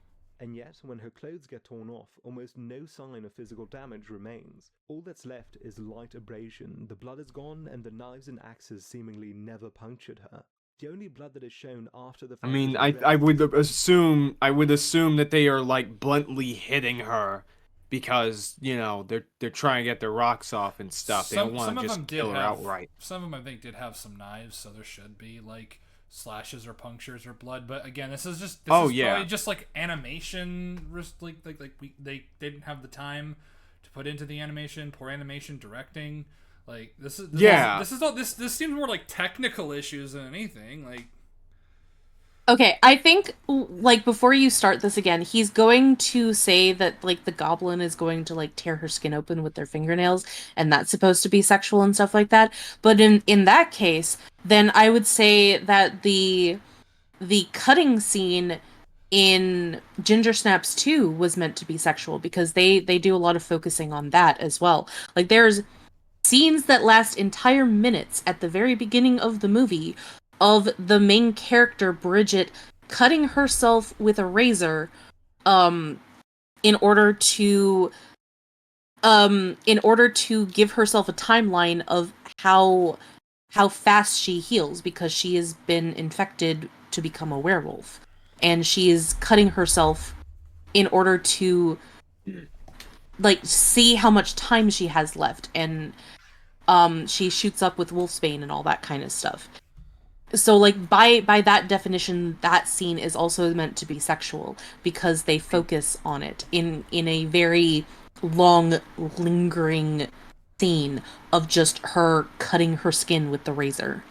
I guess he would probably argue that the rest of the context of that scene would lend itself less to being potentially sexualized. But then by that logic, I would say the same thing here. Yeah, but she's also in a facility with a lot of other drug addicts and stuff who do go on to use drugs in their sex. And also there is, I think it's been a while since I've watched the second movie because honestly, once Ghost appears, the second movie is fucking garbage. But the initial scene where she's in this facility, I'm pretty sure might also have a sexual assault scene because like there's a caretaker who deals with these drug addicts and stuff, and they take advantage of that or whatever. Or I could be thinking of a different movie and I'm just equating the two.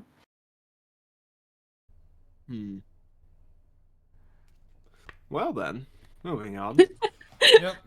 The result of a puncture wound, which is shown in extreme close-up. This cut is notably isolated from the rest of the scene to an absurd extent. The scene does not provide another wide shot of the fighter after this, with only another extreme close-up of one of her eyes being given before she exits the scene entirely.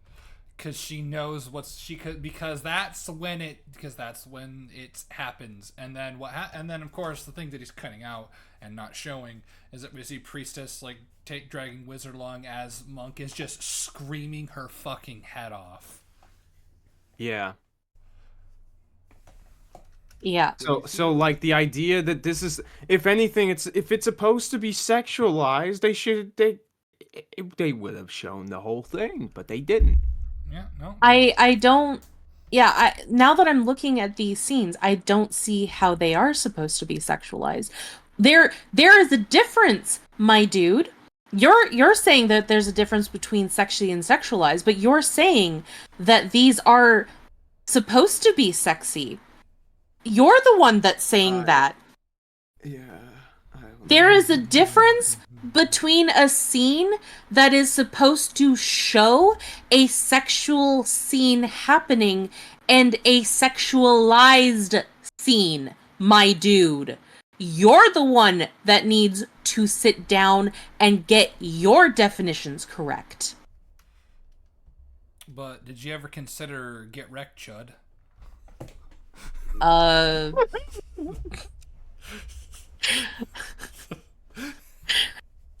There is no argument to be made for that because that is just the defeatist one-liner. Yep. Exactly, you cannibalistic humanoid underground dweller. I'm pretty sure most people who call others chuds don't know what chud is an acronym for. So I do, because I I watched honestly that have movie. no idea. I watched that movie. I So I honestly have no idea. Just one day out of the blue, everyone that I saw on YouTube started to just say the word, and I'm like, but why though? well, you see, Absurd extent. The scene does not provide another wide shot of her fighter after this, with only another extreme close-up of one of her eyes being given before she exits the scene entirely. When we see her again near the end of the episode, all signs of the puncture wounds have disappeared while the priestess's wounds are still fully visible. You And- know why? Do you know why? 'cause- Because it is very hard to animate. And this character, the one that is still alive, she's a main character. She's the one that matters. well, that Right. and she also, I believe, drank a healing potion, and there was just blood stains on her clothes from where she got hit. So Yeah. Yeah, so the wounds aren't even there. Also, this is animated by White Fox. White Fox's animation is typically pretty shoddy in a lot of ways. In fact, this was being made this was the same studio that made Steins Gate Zero that same year actually. And I think a ReZero OVA actually. So I wouldn't Ooh, be triple dipping. surprised. Yeah, exactly. So I wouldn't be surprised if some aspects of their production have led to things being presented this way. Oh shit, they made Girls Last Tour that previous year? I keep forgetting that was a White Fox thing. That's the only good thing they've made. Anyway. It's not until the end of the episode, when she's clothed again, that her wounds are at their most visible. The effect of all this is that the image of the fighter being bloodied and the fighter being naked are never conflated on screen. We either see blood or the entirety of her body, and never both. If the main purpose of this scene is to communicate how dark this series is going to be, that there are no restraints on serious subject matter, why make this concession? Because it's easier to animate, my dude. I'm sorry, but you can't spend like hours or literal days doing every single little line for every single little scrape that she has in every single frame. Do you Yeah. know how many frames there are in a second of animation? There are anywhere between 12 to 24, sometimes even 30 drawings per second, my dude. And to put that much detail into every single second where she's on screen, and to coordinate that with every time that she moves to make it consistent, that is a ridiculous amount of detail. well, there's also Yeah. and there's also potentially broadcast standards they had to adhere to. Like I would imagine Japan, even if maybe they're a bit more lax than here in the States, they still have broadcast standards. Yeah, this is a thing that is common in a lot of other anime that don't even have these dark themes in them, where you have a thing that isn't focused on, so it's not shown until there's a close-up where you can see all the wounds. That is something that is just common in anime in general. Yes. Mm-hmm. Like even Studio Pierrot does this like literally all the freaking time. And like what was it? And like I said, even putting all that shit aside, we're talking about Studio White Fox, dude. I don't know if you know these motherfuckers, even though you cited 3 or 2 of the anime that they've made in this freaking video. But their production is typically pretty shoddy, either because of scheduling issues, or the amount of talent they put into one project, or just the amount of time they had on this thing. Like, there are a lot of factors that go into all of this that you're just not considering. And yet it leads you to the conclusion that the scene, well, I guess the scene isn't as impactful in terms of, being a true dark fantasy type beat. And ergo, it fails so badly, it aims right towards sexualization, which is ridiculous. Like, both things can be true. It can be true that the scene kind of fails a little bit because of the, lack of consistency in the or continuity in the animation. and it can also still not be sexy or sexualized, to use your verbiage. Both things can be true. No, you're just a chud. Oh, well, fuck. Listen, put a red shirt on me and call me Hulk Hogan, okay, guys? Excuse me, he wore yellow shirts. True. My mistake. No idea. I doubt this was done for the sake of the artist's convenience either, as blood and wound continuity in the show is actually fairly good across the board. Well, it also depends. I doubt it. You're also illustrating a scene where, like, the whole point is Goblin Slayer, like, got a nat 20 on his death save. They actually, like, showed, like, the dice roll. And then that's literally him, like, getting up, chugging a health potion, coming behind this hobgoblin with human hair and going, like they say human hair is really good for assassinations. It's incredibly strong, and now I see why. And he's just strangling this goblin champion to death, and then he just punches out his eye, because like this is him like on his like last drops of gas. Like it's supposed to be a massive moment. You said that there was an actual dice being rolled? Yeah, so like it's implied like throughout the series. Yeah, it's sort of like a what was it? A diegetic kind of thing. Mm-hmm. Because like in the opening, you see like dice rolling, and there's a narration that talks about dice and the implication. Because I believe it is the mangaka, not the mangaka, but the author of the Goblin Slayer light novel. Goblin Slayer was a D&D character he had, so he just decided to put him in a story. So and that's why a lot of the characters are typically called their class or their race or their occupation. They don't really have traditional names. Like Goblin Slayer's name is Goblin Slayer. Right. Okay, so now this just changes the entire aesthetic for me, because now this isn't an actual story. This is just a D&D campaign. No, it's a story. Like, it is a story. Oh, it is? Oh, yeah. The dice thing is just for, like, presentation stuff. Yeah, it's for presentation. To emphasize... Yeah, it's to emphasize that, like, oh, shit, everything that happens in our world is, like... the life of an adventurer is at the luck of a draw kind of deal. Mm-hmm. Okay, but you said that it was diegetic. Did you mean non-diegetic? I think I meant non-diegetic. I get those confused sometimes. I'm sorry. No. Yeah, but... Okay, yeah. Because, like, one of the big things that Goblin Slayer is about Goblin Slayer reconnecting with people. Because he's a fucking weirdo that is obsessive about murdering and slaughtering goblins and really nothing else. And so putting him in social situations, he has no fucking clue what to do. Yeah. It's like my favorite part about it. Yeah. At the end of the day, all this achieves is making the image of the fighter's naked body more palatable than it naturally should have been. And I don't know, that still looks pretty fucked. I mean, like, you look at her face, her mind, she's just absolutely mentally broken. Yeah.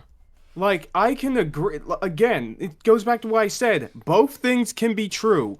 Could the animation be better in order to emphasize the brutality of this situation? Sure. But does that mean it fails so badly that it ends up being sexy to look at? Absolutely not. Yeah. He is just saying that because this character has been sexually assaulted and we see a shot of her naked on the floor, that automatically means that it is sexualized. So like that is ridiculous. So like when I watch JoJo's Bizarre Adventure and like you have these big muscly men like having their muscles bulge out, or when I watch Fist of the North Star and Kenshiro says shirts are for pussies and just rips it off. That must mean that the guy who makes the shows is gay because he likes big muscly men. And actually, I would argue sense to me. The math is math. The thing is, I would argue JoJo's is potentially a little bit more sexualized than Fist of North Star, yeah, definitely. Oh yeah. Or Goblin Slayer, yeah. Yeah, more than Goblin Slayer. It's definitely much more sexualized, ironically enough, and it's towards the men. Yeah, although at the very least the intention is more or less saying, look at this pure physical fucking these specimens, these the pinnacle of physicality. They're gonna hit each other really Yeah. hard. Yeah, this it's also just meant to pointing out be. how ostentatious it is. Yeah, like it is still meant to be appealing to men in a power fantasy kind of way, because there is sort of this weird pseudo sexualization that men have towards each other that is not really in a I want to screw this kind of way, but in a I want to be this sort of way. Listen, Yes. it's not gay to feel your homie's abs. You're just complimenting them. Exactly. Yeah. It's you always kiss your homies goodnight. Yeah, exactly. Let them know that you love them. Exactly. Then they'll Right. actually feel like a person once in a while. Yeah, exactly. Exactly. Tell them you love them. Tell your homies you love them sometimes, folks. That's the real message. That is the real ideology of Goblin Slayer. It's about this homie, Goblin Slayer, who needs a hug. He does, because he watched his sister be murdered and raped by goblins. So, Yeah. BRB, just go in the bathroom, but I'm still listening. okay. That's a weird thing to do in a scene where she is being sexually violated. Similar technique. Oh no, she was sexually violated and she's naked. I wonder what happened to her. I wonder how they were able to do that then. Fucking. Yeah. How I want to ask this guy, how is it that we're supposed to depict a scene where a girl gets all of her clothes ripped off and then sexually assaulted without having it be sexualized? Because inherently a scene like this is going to be sexual in some sort of way. You cannot tell me that you can't make any sort of sexual scene out of a sexual scenario. Like that is just it's like dividing by zero. You can't do it. So by his metrics, by the scene inherently having her shown to be in the pre-process of being violated and then post-process of her being violated, those two instances are inherently sexualized. That is saying that you can't show a scene at all of a person being violated on scene without it inherently being sexualized. It's impossible. Are used when the goblins are assaulting the wizard, but it does feel less deliberate in her case. Wait, She hold is. up. That's a weird thing to do in a scene where she is being sexually violated. Similar techniques are used when the goblins are assaulting the wizard, but it does feel less deliberate in her case. She is stabbed in the abdomen early on, a very weird moment where the bleeding immediately stops, and she goes from screaming to being passed out in the span of a single second. Well, I thought that she was dead. no, she was poisoned. Goblins have poison on their weapons. When we I return see. to her later, the wound has been sealed, but the bloody stain still remains. Well, the thing is, it wasn't even necessarily that deep of a wound. It was just a little stab with a little knife, which I know it's going to do a lot of damage, but like it's not like she got stabbed in the liver or anything. As Yeah. the goblins begin to tear her clothes off, the scene quickly moves to a different shot, one in which both instances of blood on her are blocked, and the only part of her body that moves is her chest. I mean, yes, because she's breathing. That's how Also- that's how humans work. Also, like, the only part that we can see of her moving is her chest. Yeah, but the only two things of her body that we can see are her chest, her head, and part of her arm. Like, we can't really see anything else. So what else is there to move when the main thing that they're focusing on is her body? And if the only thing that they're focusing on is her main body, the only thing that's going to move is, guess what? Her body! Oh my god! Well, you see, it's a deliberate camera angle that they decide to have this, like, this incredibly like restrained angle. So of course, because you can see her boob, kind of, sort of, that means please jerk off. You can Makes see sense to me. you can see part of the boob, therefore it's sexual, even though they switched to an angle that is going to not inherently be sexualized. Dude, You it's like a robot like pre-recorded equation. It's like poop equals sex, beep boop. you can't win. This is a catch-22. You cannot win this scenario. Yeah, I was about to say, even if this chick was super bloodied and we have the same shot, what would that change? Nothing. Don't forget that the He would say that it's sexualized regardless. Sorry. You're When good. clothes off, the scene quickly moves to a different shot, one in which both instances of blood on her are blocked, and the only part of her body that moves is her chest. Well, it's also the fact that that's just how physics works. When you have, like something like boobs that do have that are essentially kind of a free part of the body, quote unquote, free moving part of the can be a free moving part of the body, and then you have things that are acting ripping away clothes. Yeah, that's what I said earlier. They're focusing on the body. They're ripping away clothes from the body. Therefore, that part of the body is going to move. Her arms aren't going to move because they aren't ripping the clothes off of the arms. Yeah. And also, if this was really sexualized, this would have been much, much closer. It would have been closer. What do you mean? They would have been tearing off at the chest area, and you could have goblins licking all over him and shit. That would have been sexualized. Yeah. The goblins would have been licking the body. There would have been close-ups. There would have been close-ups of the boobs, dramatically being. They would have done what Hiro Mashima did. Exactly. It would have been a scene of the crotch just puffing out when the underwear is being ripped apart. There's so much that would have been done if the scene was sexualized, but it's not. They're doing it deliberately to make it not sexual in any kind of way. Yeah. Forget that the wizard is unconscious when this happens. She's not unconscious. She's not unconscious. That's just a factual inaccuracy. She's poisoned. She's paralyzed. She is awake for this entire fucking thing. Yeah. So already this guy either is not paying attention to the scene or he's lying. I thought that she was dead, but now that you said that she is paralyzed, that is fucking horrifying. Yeah, goblins coat their weapons in poison. Ugh. After the titular Goblin Slayer arrives, we get a wide shot of the wizard in which the blood on her abdomen is fully obscured. No, it's not. That's how. Yeah, no, it's not obscured. Don't forget that the wizard is unconscious what? when this happens. After the titular Goblin Slayer arrives, we get a wide shot of the wizard in which the blood on her abdomen is fully obscured. No, the it's not. fuck it is? What are you talking about? No, you can see it. You can plainly see it. Yeah, I can see right there. I can also see oh my god, did they tear her nipples off?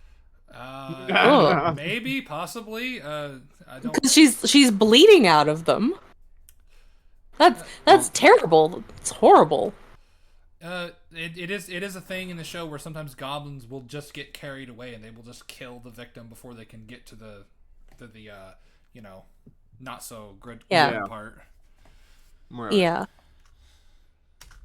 Moments later, when the emphasis is on her suffering... Oh no, it's part of her clothes. No, that's clothes. Okay, yeah, that's... I thought that was a lot more horrifying than I thought, but no, they're just tastefully covering her up. Mm-hmm. Yeah. Shadows which were not there previously are cast on her breasts. We get a wide shot of the wizard in which the blood on her abdomen... But they were there! Mm-hmm. Moments later, when the emphasis is on her suffering, shadows which were not there previously are cast on her breasts. They were there! Okay, number one, those aren't just shadows. We had the shadows from the start. And number two, her clothes are also there. Yeah. The fuck are you on about? We get a wide shot of the wizard in which the blood on her abdomen is fully obscured. Moments later, when the emphasis is on her suffering, shadows which were not there previously are cast on her breasts. I think this cut, which is the very last above-the-bust visual of the wizard, is the only one in the entire episode which does the gruesome nature of the sexual violence full justice. Oh, you're Why? wrong. You're factually. How? You're just wrong. Factually, Wait a minute. provably wrong. by his logic, how? There's barely any external injuries. The woman is basically almost naked. It may as But well look, be naked. guys, her abdomen is fully obscured. You can't really see the blood like you could in the last scene because the shadows are just as much over the stomach as they were in the last scene. Oh my god, what does he mean? It's almost like he's just saying bullshit that's arbitrary. Yeah, no, it's Fake news. yeah, like no, it's he's just factually incorrect too. Like I could break down the scene with the monk and compare it to this one right here, and I would argue the monk is worse because he cut out a key part of what makes that scene so unsettling, and that is the sound. Her Right. her screams. That is the selling moment. Her screams, and then we cut back to her like just broken, exhausted face because the whole thing is that she screamed and she was in so much anguish that she burned herself out. Yeah. Yeah, sound is incredibly important to setting a scene.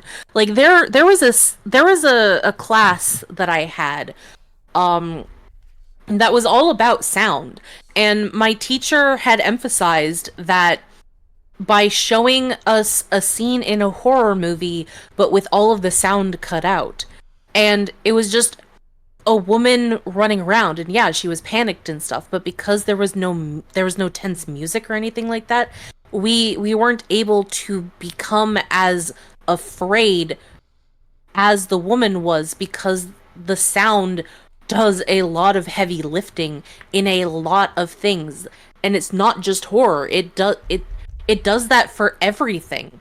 So sound is incredibly important for this scene. So yeah, I would agree with you on that. Yeah. Let's expand on the issue of framing a little more, because this is where things get really ugly. The Oh, cut where the please. fighter has her clothes ripped off is very brief. It lasts for approximately 2 seconds, but those 2 seconds are unbelievably poorly conceptualized. The most Poorly conceptual.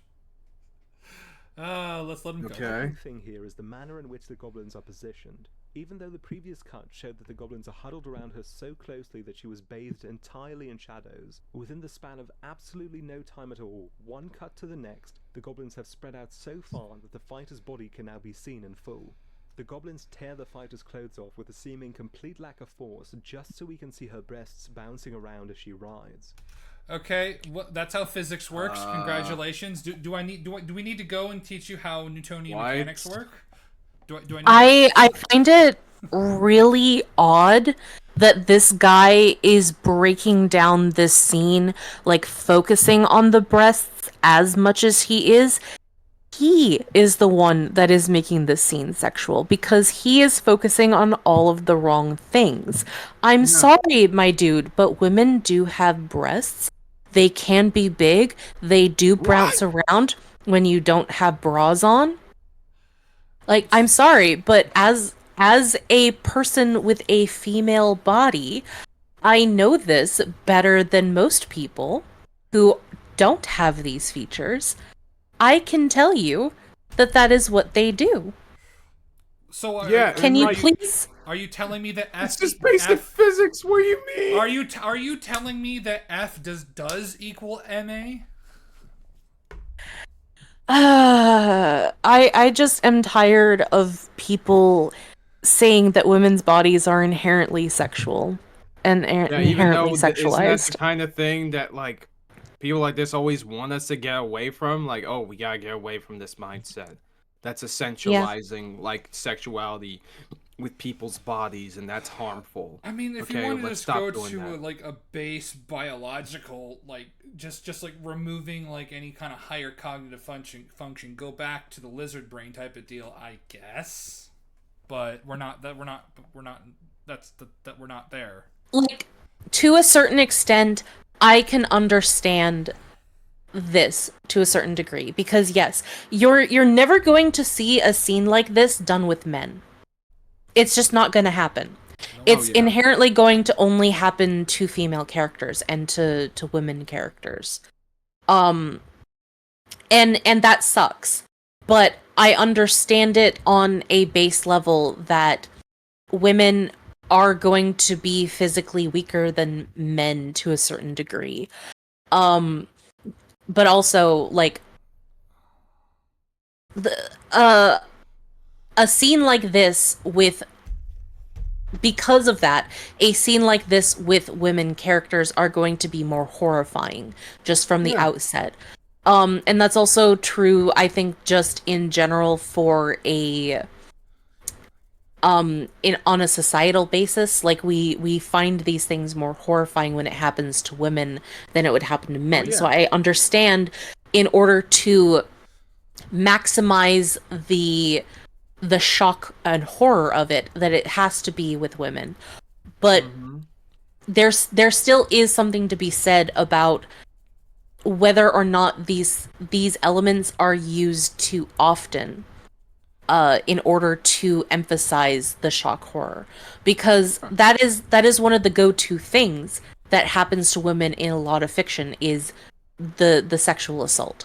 Like, that is something that happens so much to women in so much media. Like, it's absolutely ridiculous.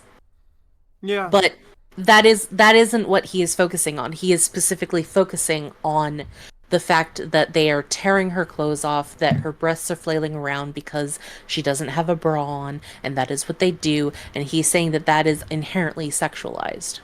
Yeah, don't you understand? Also, I'm just gonna say sexy. this. Come on. I was just gonna say that, like, as a guy who's been in this anime gang for like a while, I've seen titty physics in anime. So have I. That shit is on the on the bottom of the bottom of the bottom fucking tier. These are just basic realistic physics that would happen in a scene where someone is about to get assaulted and they're trying to frantically cover themselves up. Yeah. I've seen High Like, School of the Dead. I've seen bullet time boobs. Yeah. Yeah. Like, if the show wants to emphasize the exaggerations of the breast being jiggling and that, there are so many things they could have done. They would have had the shot be closer. They could have emphasized the curves. They could have did that thing that a lot of freaking harem shows do, where they make them freaking glossy and shit. There are so many things that they could have done in order to make this way more sexual than it is, but they didn't because it's not supposed to.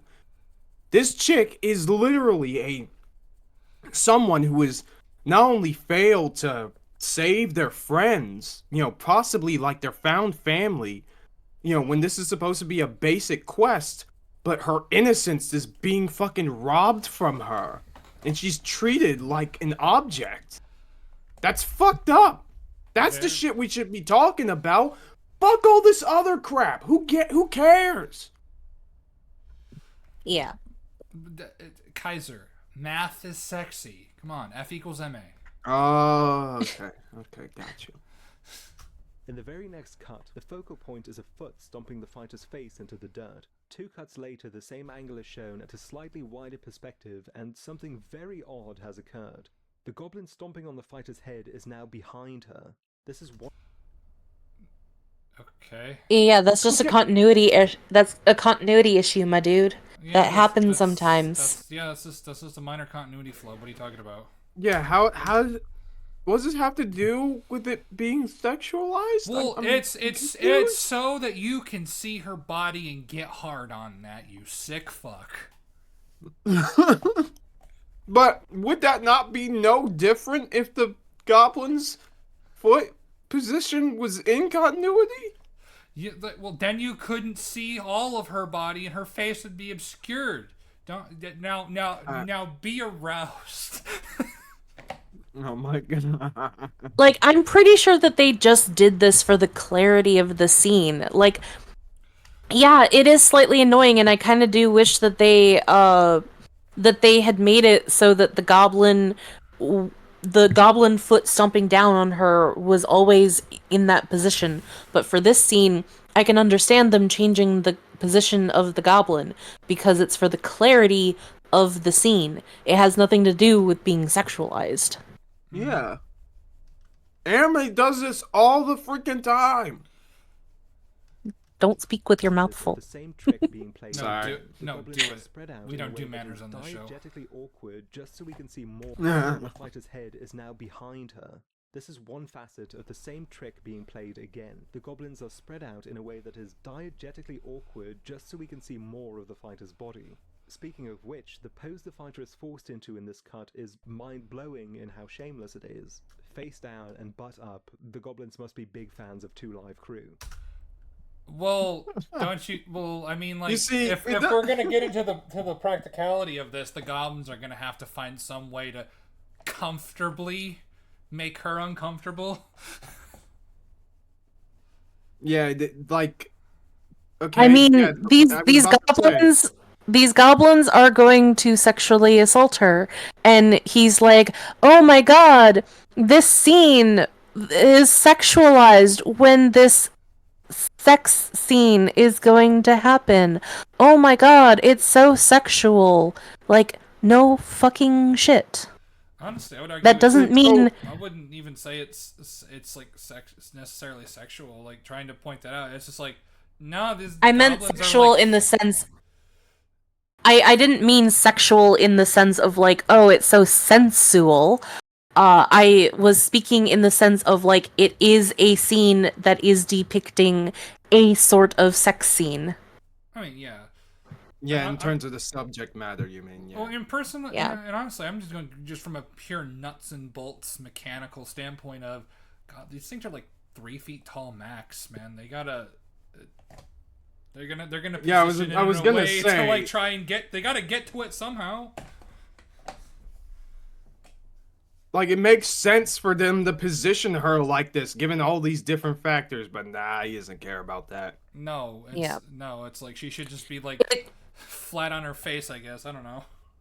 It's more horrifying in the sense that they are basically treating her like a rag doll. Mm-hmm. Like, It's almost like that's the point of the freaking scene. It is the point. It is the point of the scene. It's supposed to demonstrate how the goblins represent the purest form of evil. hmm It's like the scene does have some thematic relevance into what the goblins represent, as we do see along the series. They just take and take and take and take. It doesn't matter what it is, they'll take it. Property, life, food, even like part of people's lives, and not necessarily like killing them, but like robbing them of something. Like with Goblin Slayer, because of what they did to him and his sister, they robbed him of essentially any kind. Like they robbed him of his of a large part of his human, large part of the human experience, because he dedicated so much of his life to annihilating them. He forgot what it was. He essentially forgot how to be a normal person. hmm He doesn't know what a conversation is, essentially. It doesn't even make sense for the goblins to put her in this position because Yes, it does. They need to get to it. They need to get to it. if they're gonna stick something in her, they need to make it so that it's easy to stick it in her. Exactly. Unless what, they should be like in the missionary or something. No, like that. I think you make an even bigger stinker about that. Exactly. Like, especially because like this is a more demeaning pose. Missionary would send mixed signals because missionary is inherently a more sensual sensual kind of pose. You're like eye to eye, like trying to like have more of a deeper connection during the act, whereas like this, it's like it's animalistic. It's like, nah, face in dirt, we're gonna do this. Yeah. they're all too short to have sex with her if her pelvis is raised this high. No, they're not. How? No, they're not. The goblins are. You blind dog? What? They're too short, Kaiser. They're too short. But we see he's showing the shot. He's showing the shot. Yeah. I mean, look. All right, just look. Mahler's first law: the video essayist to prove a point will oftentimes give references that counter their point. Ah, of course. I forget that is the oldest trick in the book. We can see the goblin in the back, like the one right behind the one with his foot on her head. Like we can see that he's slightly smaller than her butt at the moment, but he's also farther away. So Yeah. if he came closer, his crotch would be like perpendicular to her butt. So like that would be the perfect height for them. So it makes sense that they would want to put her in that position. Nah, yeah, be aroused. Oh my Ugh. god. Like this is already like a I'll very be right back. disturbing topic that we have to like explain to this idiot how these scenes work, and trying to explain to him a very disgusting concept. But you know, when you're that stupid, we kind of have you put us into a situation that we have to talk about a scene that we kind of don't want to talk about in explicit detail. Yeah. It's not done for the sake of the hobgoblin either, as he disappears from the scene entirely after he tosses the fighter to the floor. Okay. Why does that matter? He didn't want to get some. I guess, and well, hobgoblins. I believe it's stated in the episode that hobgoblins are typically hired to help goblin hordes. So, and who's to say he didn't have his turn with her? Yeah. This It's all off pose is screen. nearly impossible. It is transparently obvious that what this cut does is attempt to add titillation to a scene which should not have it. You're wrong. How is it You're nearly wrong. impossible? Yeah, I don't know, but he's wrong. That's My dude, That's the important part. He's I wrong. I need you to like lay yourself down on the floor. Not you, but this guy. I need know. him to like lay down on the floor and then like raise his butt up so that his knees are on the floor with his chest still on the floor. Like, you can do that. That is something that the body is capable of doing. I just want you to know that your body is a lot more flexible than you think that it is. I don't know. Someone tells me this guy. I just love that we are literally explaining the not so bird and not so bees to this guy. Listen, all right. Human anatomy is inherently sexualized, so therefore, be aroused. Yeah. This is exacerbated by the strange, thong-like length of cloth, which is the final bit of clothing the goblins tear off. Not only is it vaguely suggestive of lingerie, You gonna it press also play there? hides- Vaguely suggestive of lingerie. This X to doubt, my dude, but okay. Also, it might have to do with the fact that, when they were ripping off her clothes, she was on her back. Yeah. That might have something to do with that. No. Don't you understand? Don't you understand? Uh-oh. It's vaguely reminiscent of lingerie. Be aroused. Dude. how forced the fight is. This guy is not being the toxic male allegations. That's all I'm saying, bro. Ugh. The piece of cloth is gone and her Okay, silhouette I is need to refresh this because it went. Okay. However, Oh, no. as a toxic male, I disown this individual. We disown him. He's not one of our own. Exactly. He's not part of the toxic brood. The hate mongers of the toxic brood. I haven't heard that meme in such a long time. Holy shit. Yeah. It's one of my favorites. Probably my favorite is, what was it? Spider Thomas Jefferson that can see the future. That tells you. Oh, I love that. It tells you, spiders can see the future. There's Tonald, who I believe congealed in a cave after Fred the Cosmic Chicken laid the cosmic egg. And I believe there's Goliath, who was sort of the Satan of the universe.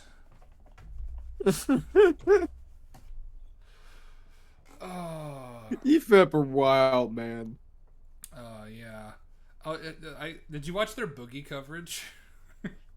Yes. I haven't seen it yet because I wanted to get in the mood to really have that play in the background. Yeah. Well, I played Dark Souls 2. Yeah. It's two parts. There's two parts to the latest Boogie coverage. It's called the Tragedy of Darth Boogie the Wide. Um, Perfect. Holy shit. Also, I gotta say, they need to cover Lily Orchard. They have to at some point. They need to. Twilight, Yeah. are you in? Or are you No, it just keeps circling, and I tried to bring it up on a different browser, but it said that I didn't have permission. That's weird. Yeah. Hmm. Damn. Okay. I guess one of us can just stream it. I guess. See how that works. Okay. Give me a quick sec here. Technical difficulties. The curse of Team Jacked. Well, at least he can just cut this whole part out. Yeah, exactly. So Raymond's semblance will not win this day. Yeah, no. Can you see it? Yeah.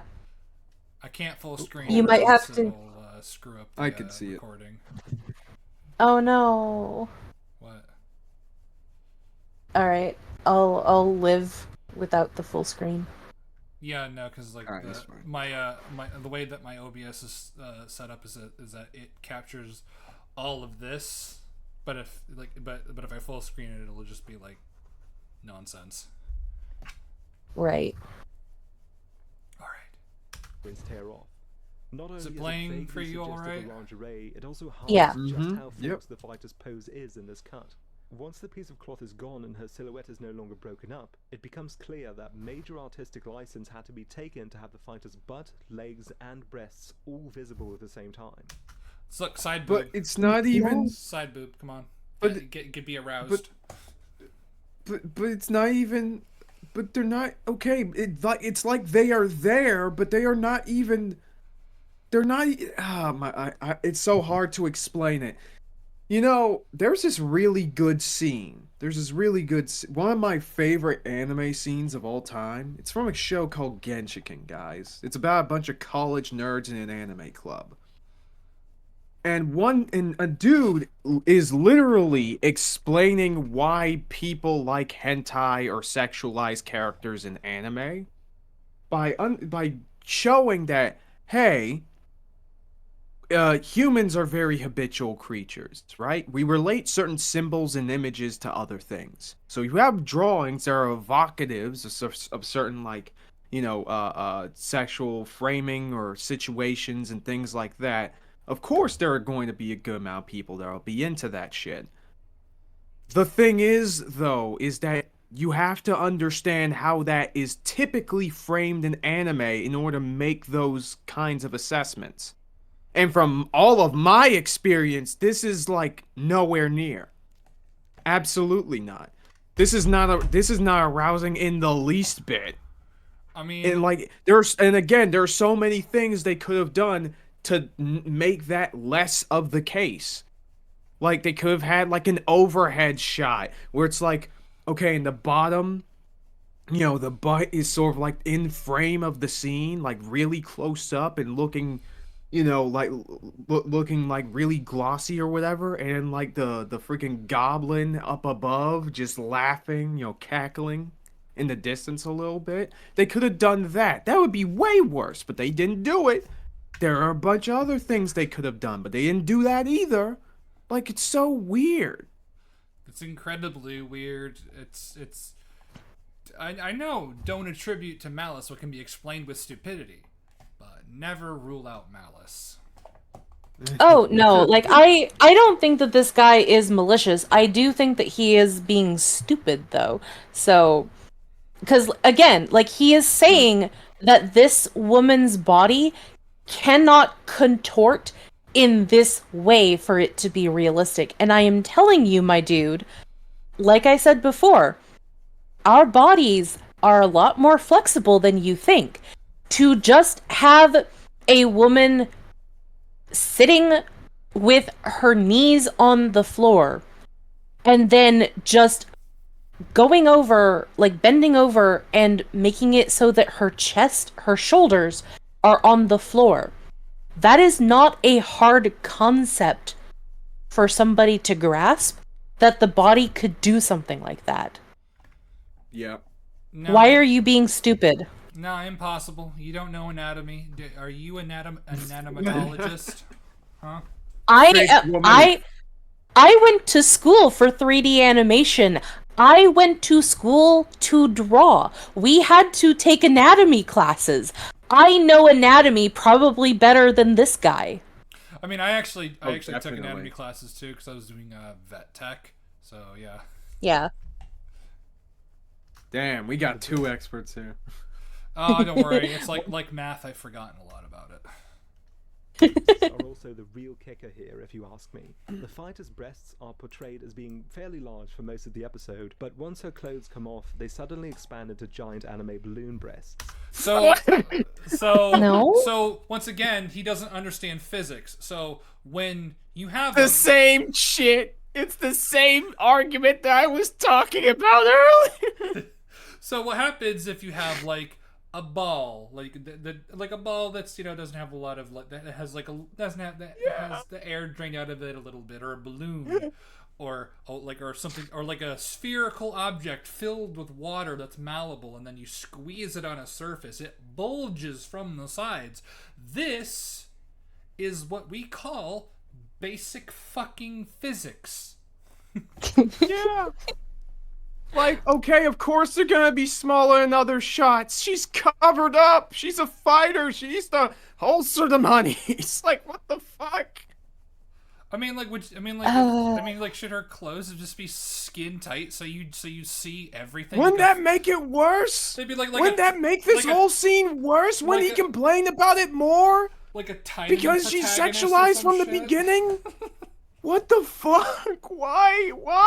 What? Don't you understand? Physics means arousal. I got my that way. I got it working again. I restarted my entire browser. Oh, nice. Okay. Sweet. Let me stop screen sharing then. Thank you. Yep. Thank you for that, though. You're welcome. Here on the Dragon's Den, all are welcome. Not all. Movie Bob can't come on, but I mean, if he did come, I'm pretty sure his gravitational pull would cause the singularity sucking away all your equipment, so that's probably for the best. It's actually part of my lore that he's my dad, so... Oh, really? I was a failed Bob Chipman clone that after refusing the Mountain Dew infusion into my bloodstream and thinking that conservatives aren't inherently evil, I was disowned, and I try to stop my dad from wiping out 70% of the population. Oh, wow. I see. Yeah, you're the one that got away, to turn a new leaf. Exactly. You're who he could have been. Twilight, are you aware of the "is it a movie Bob" quote or a Nazi quote test? Oh, we know this. Yeah, we know it. We're actually planning on taking the test at some point in the podcast. Oh my god. Yeah. This change is fairly egregious while she's being held down, but it's at its worst while her clothes are being torn off. This scene is then closed out by a very unfortunate cut of half of the fighter's face. Her mouth is shaped and cropped in a manner which results in it being interpretable as a smile at a glance. What? What? What? My brain, I'm sorry, this dude's brain is broken. I need to call the hospital. So, Okay, I think What the think I can see what he means by that, but my dude, that is just the top of her lip going into her cheek. That is not a smile. And No. once again, physics. So what happens when you're pushed one way and you come another way? Certain part of your lip might, curve upward because your cheek is being pushed forward. Any time that your mouth expands, that could be seen as a smile. But that doesn't mean that you're smiling. my dude. Right. I'm Even sorry like- that I have to explain this very basic concept to you. And it's especially surprising that as an autistic person, I have to explain to a potentially autistic or allistic person what smiling is. But this is something that I gotta do. This is our lives now, Twilight. This is what we have to do. I mean, this this is the job we what this took. man could have the done to cross we confirm bear. this is, you see, humans are part of a greater clade called bilateria. Does anyone know what bilateral symmetry means? I do. I happen to know a lot about cladistics. Oh, a fellow nerd. Cool. Yes. So what would happen? So because humans are bilaterally symmetrical, to double check this, what you could have done is you could have taken this shot here, flipped it, and then placed it on top to see if she was truly smiling. To double check his work. Or just tilt his head. That probably also works. Yeah. But also like because of the angle, I could very well see that there is at the very top of the screen a slight downward turn to her lips, which means that it is going to end at the bottom of her lip with a not smile, which means that that is not a smiley face. And I know that he meant like at a glance that could be seen as a smile, but when you glance at something, see something that you don't expect to see, you usually do something what's called a double take. And then you look at the scene for a lot longer. And then from that, you can see that this is not a smile. Wow, what a concept. No. It can be interpreted as a smile. You see, like he covered his tract, which I would say if you interpret this as a smile, you're wrong. Also, like all you would that's- need to do to fix that interpretation is pause the fucking episode, rewind, and double check. Yeah. Like, what the fuck? Also, if you're gonna interpret that as a smile even after all that, that's on you, buddy. That's not on the anime. Yeah. Yeah, you're fucking. I won't say you're a fucking psycho, but this is insane. Like, you can't. Like, especially in the context of this scene, like, and even if you want to say like, oh, she's smiling, even if I were to grant you that, even if I were to grant you that, even though you're wrong about that shit, but fuck it, let's grant you that. Freaking, guess what? The chick just literally got freaking assaulted. I don't know about you guys. I don't know about any of you or anyone listening, but I think when you have your agency taken away from you and violently violated, your brain probably wouldn't be working right at that moment. Also, And it's there's directly a little. contrasted by her tears and shit. Like, what the fuck? Well, no, there's a lot of tears that happen in hentai and all that with the character smiling, but that is what I was going to try and say. There's a little thing called like smiling from your eyes. If she was smiling, if she was enjoying what was happening to her, the bottom of her eyes would have a sort of uptick to it. Oh, And yeah. that would mean that she would be enjoying it, but you can clearly see that that is not the case. That is Yeah, her eyes are vacant. hollowed out, like she's completely despondent and detached herself just to her cope. mind is retreated and to try and protect itself. Yeah. Yeah. And there is no slight curve to the bottom of her eye which would indicate that she is smiling. And all it takes is watching more than 10 fucking anime to figure that out. You could watch one Oh, anime. fuck. This could be the only anime you've ever watched. You'd be able to figure it out. She's also. I mean, drooling you would now. be surprised how little people can get this kind of shit. Look at how we got here. Remember? Okay. A normal person watches one anime. All right. Fair. Out by a very unfortunate cut of half of the fighter's face. Her mouth is shaped and cropped in a manner which results in it being interpretable as a smile at a glance. She's also drooling now from the same mouth that, as you might remember, magically stopped bleeding earlier. And Okay, there it's you an have it. animation error. Hey, Sorry. my guy, bleeding from the mouth isn't forever because we have, like, she is a living being, therefore we have things called coagulants in our blood, and that is meant to stop bleeding.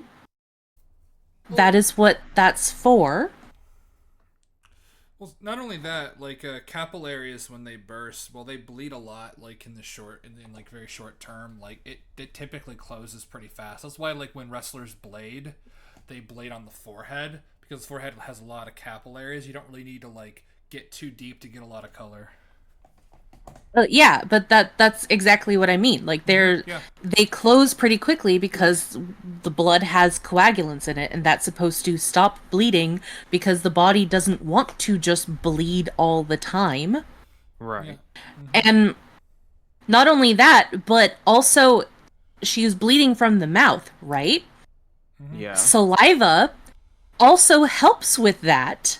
That is why whenever you bleed from the mouth, you don't bleed for very long, because saliva helps stop bleeding.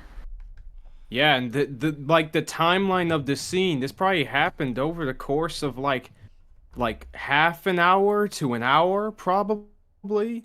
Like that probably would take enough time for that to happen. Like I don't even.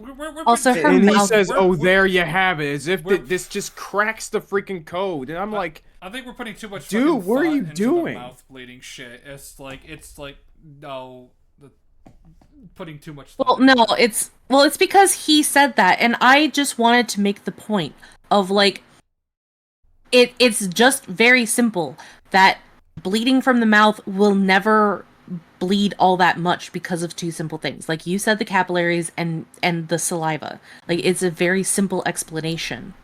yeah. But there you have And it. with her That's head the scene. tilted like that, it would be much easier to drain all that shit out with so much of her saliva pooling over. Well, I mean, if she's like effectively unconscious, kind of, just because like her mind's just kind of retreated. I mean, like when I sleep, like my pillow is fucking soaked with drool. So Yeah. The scene is sexy? No, I think it's terrible. But do I think it sexualizes the events that occur in it? Absolutely. and you're wrong. Then you're a moron. Then you don't know how you don't know how animation works, dude. You don't know basic human freaking anatomy. How in the world is this show? I'm not even into this show and its animation, but it makes so much sense why things are framed the way that they are. And again, What are you doing? I've never seen this show, and I can tell, based off of these cut-up clips, that it's not what he's saying that it is. It is not sexual.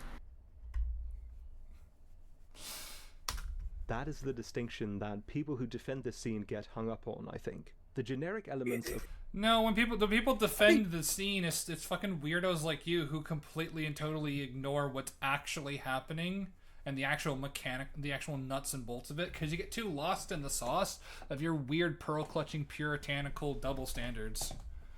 Not to Yeah. mention that the people who are often arguing against this scene don't know the difference either. So stop acting like people who are defending this scene are the ones who need to define their terms. You guys started the fucking fight. That's your job. Yeah. a rape scene are all here, a generic as in the adjectival form of genre, that is. There is screaming, writhing, use of force by assailants, etc. And logic dictates that this makes the events portrayed unpalatable. But what makes... Yes, yes, logic dictates, so therefore, let's not use logic. Oh my god. something either appealing or appalling in a piece of art isn't its generic elements, it's the tone and the framing. And the tone and framing is fucking horrifying. Yeah, the tone that the tone of this has been mostly lost because you took away the audio. Mm-hmm. But because you guys told me that there's screaming in this scene, so therefore, I would imagine that the tone is not all that sexy, and the framing also doesn't really lend to the idea that it is supposed to be sexy either.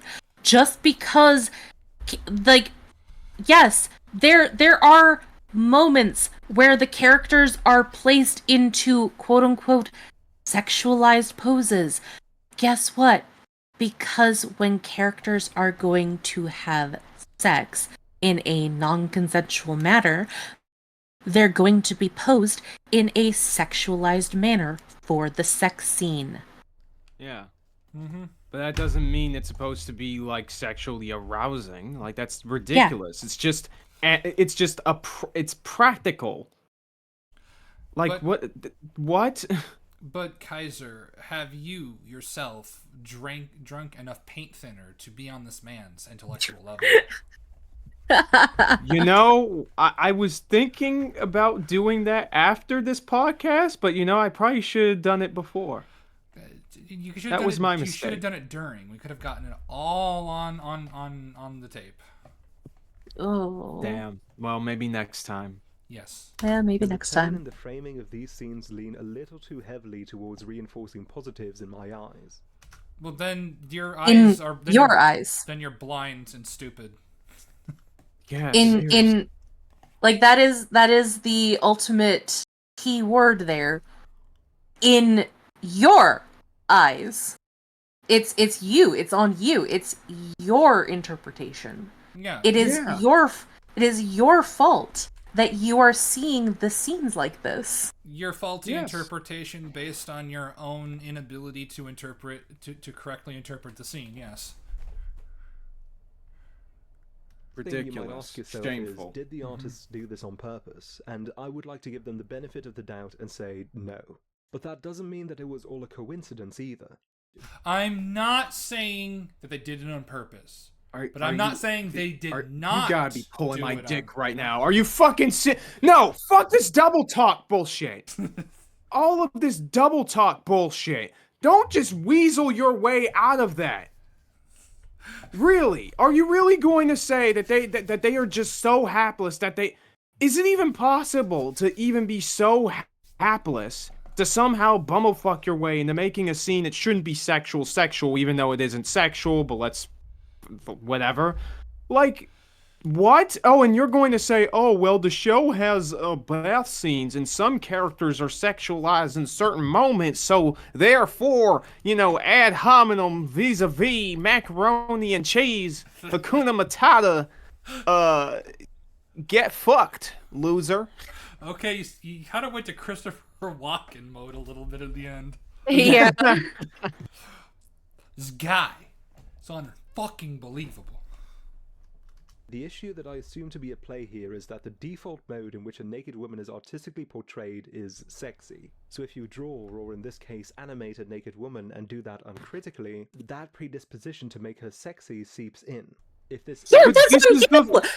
That is on you! You're saying that a woman being naked is inherently sexual! Yeah, that's retarded. Like, dude. And also, this is the first scene of the anime. Even if you were to say that, oh, all the other times that the character is naked will seep into this thing. You know, gosh, you know, that scene being sexy is gonna seep into this scene being sexy, Maxie. You know, fucking... I'm goofy over here, and this is a goofy fucking topic. If you were to say that, even that logic doesn't make sense because this is the first scene of the fucking show! Come on, Sora. You gotta admit, this video's fucking cringo, bro. Well, gosh, Sora, this video's fucking cringe. Now heal me, Don, you useless fuck. What happened, the animators should have been more aware of what they were doing and more careful to avoid what we ended up with. Oh, don't fucking start with the fucking animators, asshole. Do you have any idea what these people even go through in order to make this shit? Are you serious? But you said that there is no possible way for them to do this scene without it being sexual, because you said a naked woman from the outset is sexualized. So shut the fuck up. This is unreal. This is unreal. I feel my intelligence is so insulted right now. Yeah, Holy shit. we're like a quarter of the way through, by the way. How much longer you want to give it? Actually, I say when we get to the 25-minute mark, I think that'd be a good place to 25 stop. minute. I do gotta go to bed here in like a couple hours, so I'll go till like 8:15 my time. All right. And I think that speaks more to a lack of prudence than anything else. The rape scenes in episode 1 of Goblin Slayer dominated the discussion surrounding the series. Also, well into scenes? It's one scene, dude. What the fuck are you talking about? He thinks the scene with the wizard is a rape scene. But it's not! just fuck you! Actors used them validly to justify why they were quick to stop watching it. Proponents of the show then responded to this by arguing why they found these scenes to be appropriate. The Goblin Slayer discourse then got caught in this vicious cycle, and I think that's a shame because there is something much more concerning about Goblin Slayer that needs to be discussed. Oh, are you ready? I hope you guys are ready. Something kind of I've insane been waiting. about the series that is so all-encompassing that it cannot possibly Oh my have been god. accidental. No. And that Hey, Kaiser, Hold it. Kaiser. Hold. If it is what I think you're thinking, then yes, it is. It's that. Stop. Don't blow your load before he said anything. Slayer in its entirety is constructed to reinforce a fascist worldview.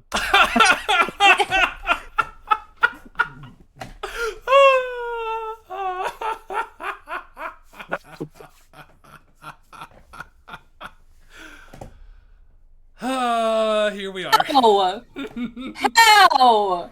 Literally how? What?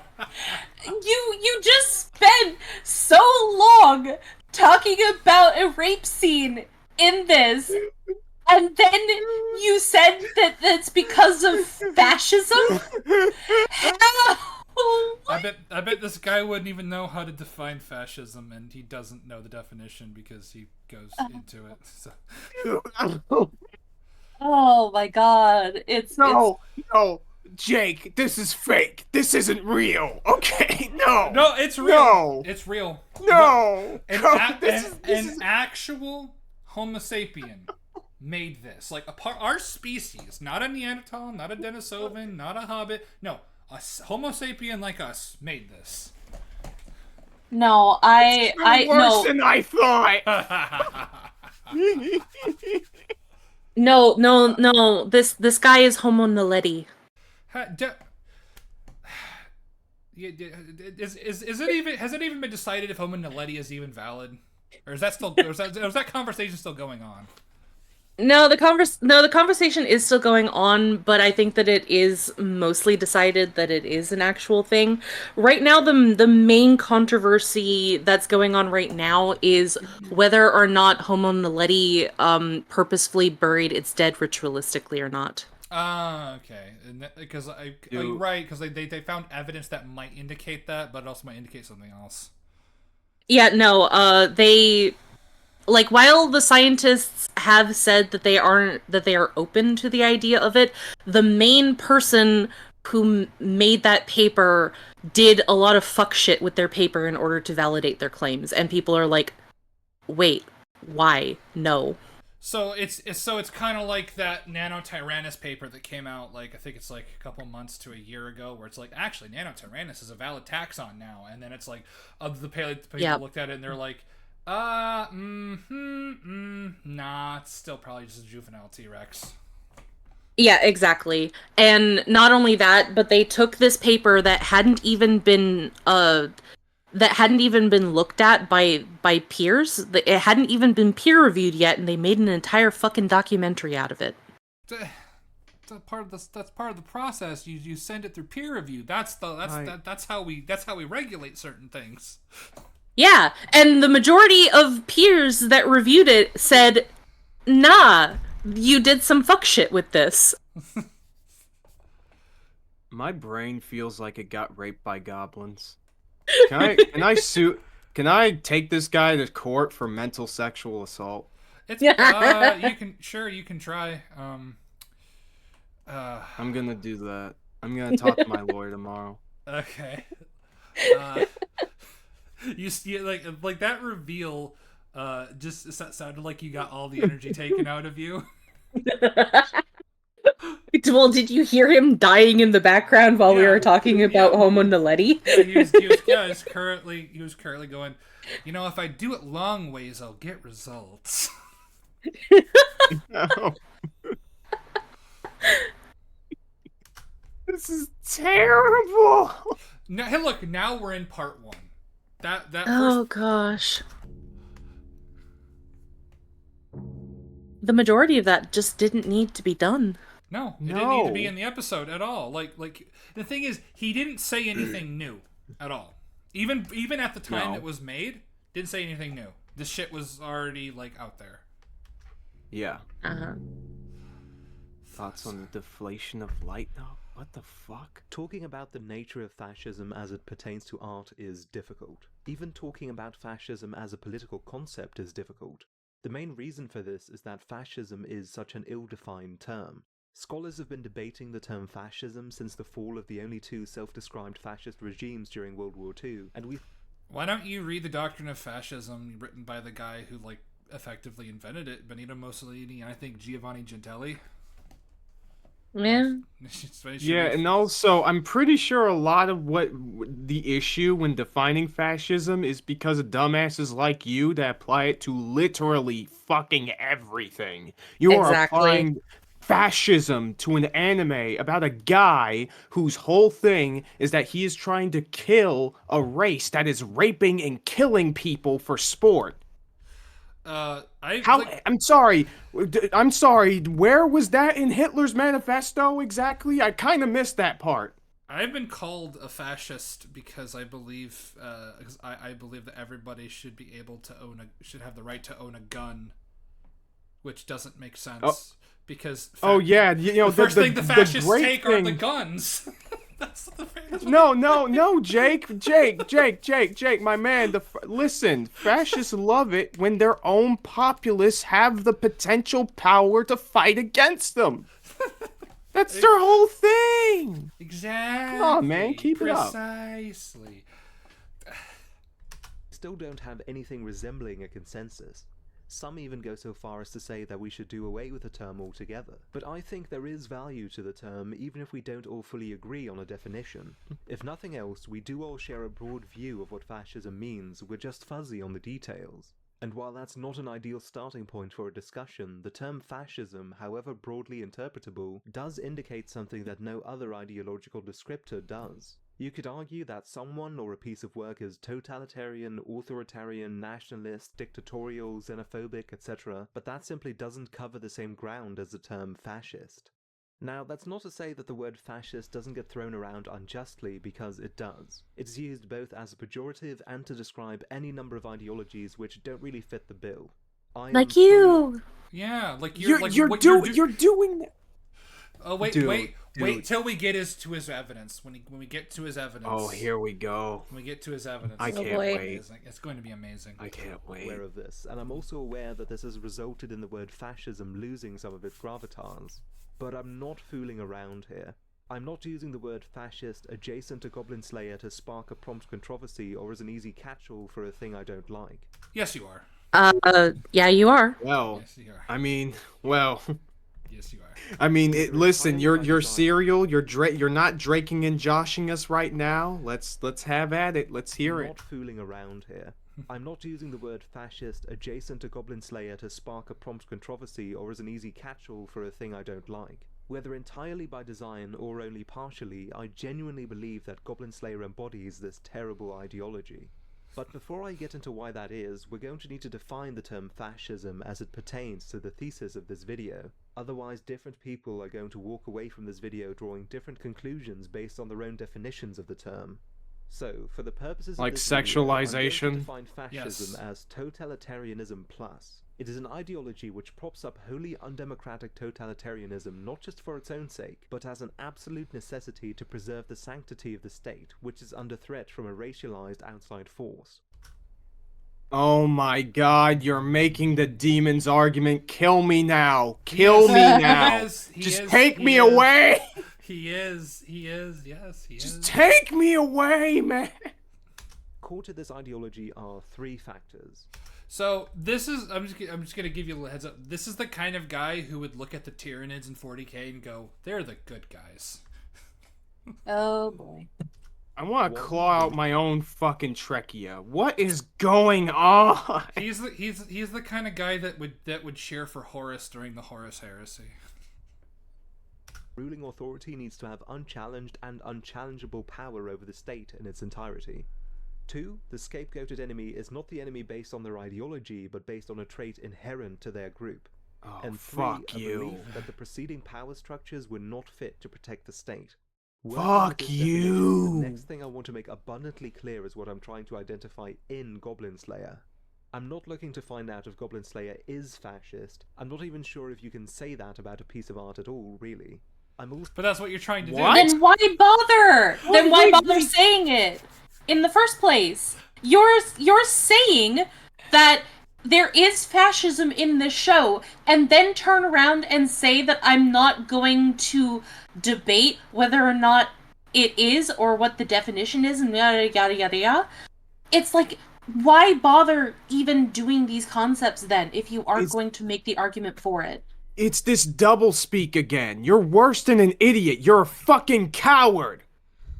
If you said a bunch of stupid shit for this past almost 20 minutes of the video, sorry, 21 minutes of the video, at least say it with your freaking chest already if you're going to go down this route. You're not dealing with this in any sort of delicate way, because if you did, you wouldn't come to these dumbass conclusions in the first freaking place.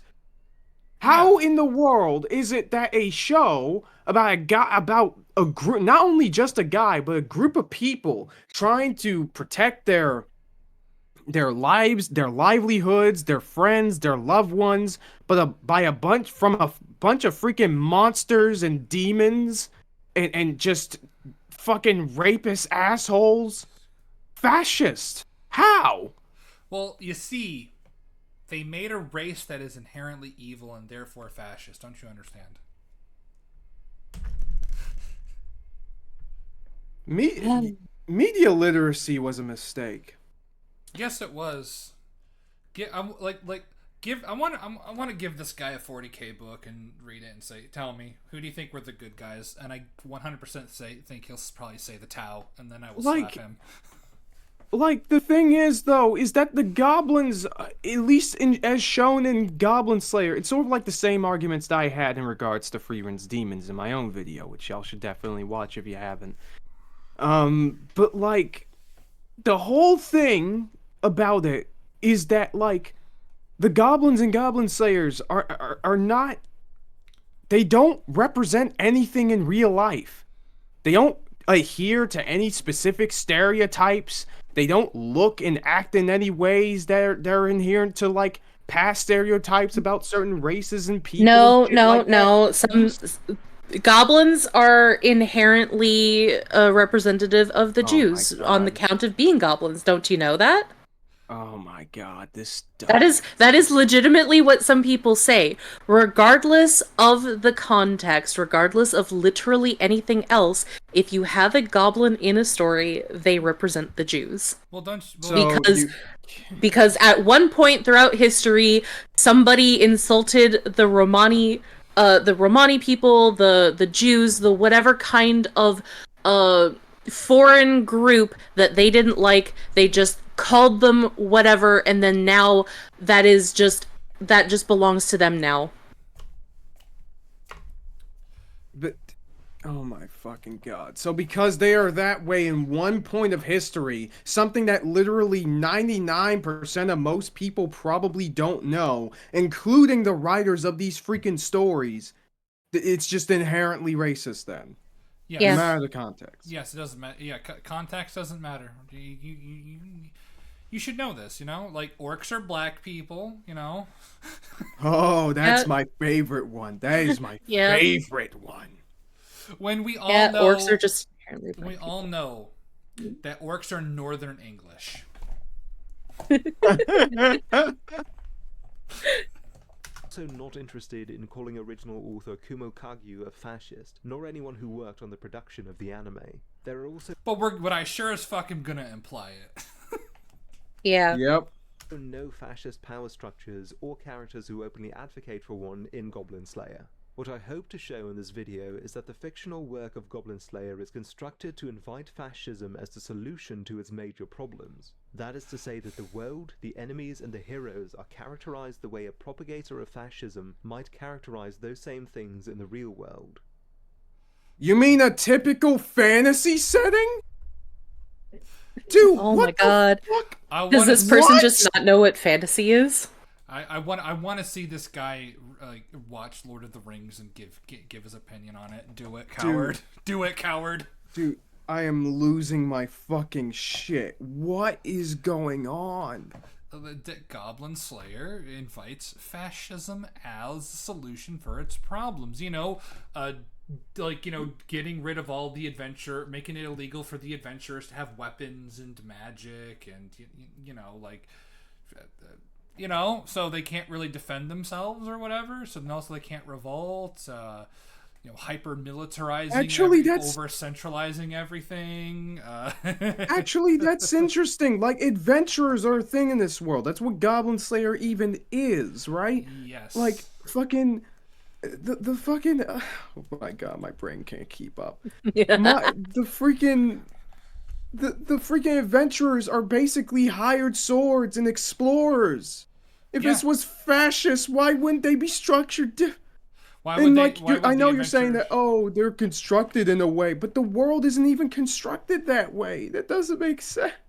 Yeah, you would expect adventurers to be at the whim of the state, or there would just be no adventurers at all. Adventuring would just be illegal. Yeah. Because the fascists come for your guns first. That's what happens. That's what all authoritarians come for your guns. The communists, the fascists, the other ones, the oppressive monarchs, The Democrats. That too. I guess the only ones that don't are the Trump-loving Republicans. Lord have mercy. We're gonna beat Medicare. Oh my god. So, what's the plot of Goblin Slayer? It's quite simple, all things considered. After the Goblin Slayer and the priestess escape the cave, we quickly come to understand just how obsessive the Goblin Slayer is about killing goblins. It's all he wants to do with his life. Yes. The two go on a brief goblin-killing adventure together before being recruited by another group of adventurers on a quest to prevent the resurgence of the Demon Lord. Someone else takes care of this in their stead, however, so they shift their focus to a magic mirror which No, I thought they recruited him to fight the goblins at that one temple that was near the High Elf's forest. But that was the whole point. That's. To get him. I think that might have been a little bit later. Yeah, because they do mention about the Demon Lord, and then Goblin Slayer was like, "I have no interest unless it's goblins. Go away." That is him. Yeah. Like when you mentioned in Quest, it's like, and it's like what is it? Priestess is like. I'm sorry, not priestess, but the guild girl is like talking. Receptionist, to him. Yeah. She's like, oh, I'd like you to do something. Does it involve goblins? Well, no. When he starts walking out the door. Yeah. So you know a really good way to manipulate him. It's like, well, if you take care of the Demon Lord, then it will make it so that more goblins won't appear. But if you don't take care of the Demon Lord, then that might mean that more goblins will appear. No, it's actually is it? Well, I mean, the Demon Lord is beaten anyway, and like Goblin Slayer does not care. He will not go after the Demon Lord. He only cares about goblins because there is this thing that's reinforced. It's that goblins typically don't attack the big kingdoms and stuff. They attack small rural villages that can't really put up a lot of money, and that's why a lot of rookie adventurers go and fight them. And that's also why goblins get sort of the general perception of not being really worthy of like high-ranking adventurers, when that's just not true at all. Right. Yeah, they're just as crafty and dangerous, just in different ways. And people neglect that just because the sort of the framing of the whole thing. Hey, look at that, just a difference of perspective, learning that there are evils in this world that need to be, or things that need to be tackled that require a bit more of a bird's eye view. Totally textbook fascism. Yeah. I guess I would wonder why people would bother not living in cities in the first place then if there are like goblins that will just automatically go attack you, but it is I sort haven't of like watched the that. show, so. It's essentially one of those medieval like settings where you do have like the rural villages outside of the kingdoms and whatnot. And you do have like farmsteads and stuff. Well, yeah, but also, like, the reason why society was able to be set up like that was specifically because outside of other human beings, there was nothing else to threaten people from being able to do that. Well, but you also have things like beholders, giant dragon alligators, demons. Season 2 has like a weird demon thing, I believe, as well. Like one of the goblins is trying to summon them. There's also like I'm pretty sure most of the farmlands and stuff like that tend to be pretty close to the cities anyway. yeah. Wait, hold on. Actually, I just noticed something. For being recruited by another group of adventurers on a quest to prevent the resurgence of the Demon Lord. Someone else takes care of this in their stead, however, so they shift their focus to a magic mirror which He just skipped the whole going to like the first outing with the crew when they go and they rescue like the high elf and they fight the the ogre where Goblin Slayer pulls off the cool thing of like, by the way, here's a teleport scroll. There's a portal to the bottom of the fucking ocean. Oh yeah, that was great. Yeah, and then it just uses the pressure of it to like slice up the ogre, and then they find that mirror. Or that mirror is in like when they go to the capital city, right? Or did they find a mirror? They didn't find a mirror when they went to where they found the ogre, right? That's when they went to the capital city. No, that's different. That would have to be different. Yeah, because in the capital city, the mirror is actually a portal to the goblins' homeland. Yeah. as a portal to the goblin's homeworld. Yeah, he just skipped massive. He skipped like an entire section of like goblin slaying. He skipped multiple character stuff and plot stuff as well. I know this is broad strokes, but he's skipping some stuff. Irrelevant. I wonder why he's skipping the character portions. It can't be because of a stupid point later. The first season ends with the Goblin Slayer and the rest of the Adventurers Guild fighting off a massive goblin attack on the Goblin Slayer's home. The storyline of Goblin Slayer is nothing to write home about.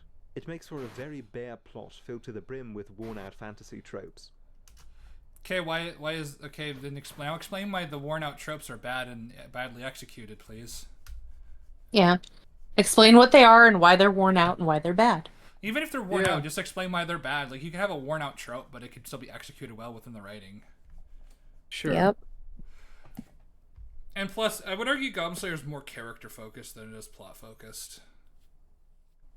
Yeah, I would say the same isn't thing. the selling point of Goblin Slayer, the tone is. What sets Goblin Slayer apart from other fantasy light novel franchises is its supposed uncompromising nature.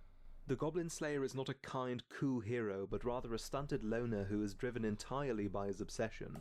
And the world pulls no punches, putting blood, violence, and rape on full display. Again, supposedly.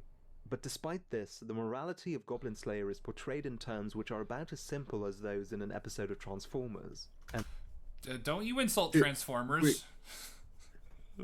Yeah, also, which fucking Transformers, asshole? I assume he's talking about G. He's probably talking about G1. But even in G1, you had stuff where Autobots and Decepticons worked together. Hell, G1 ends with Galvatron and Megatron shaking hands and ending the whole feud.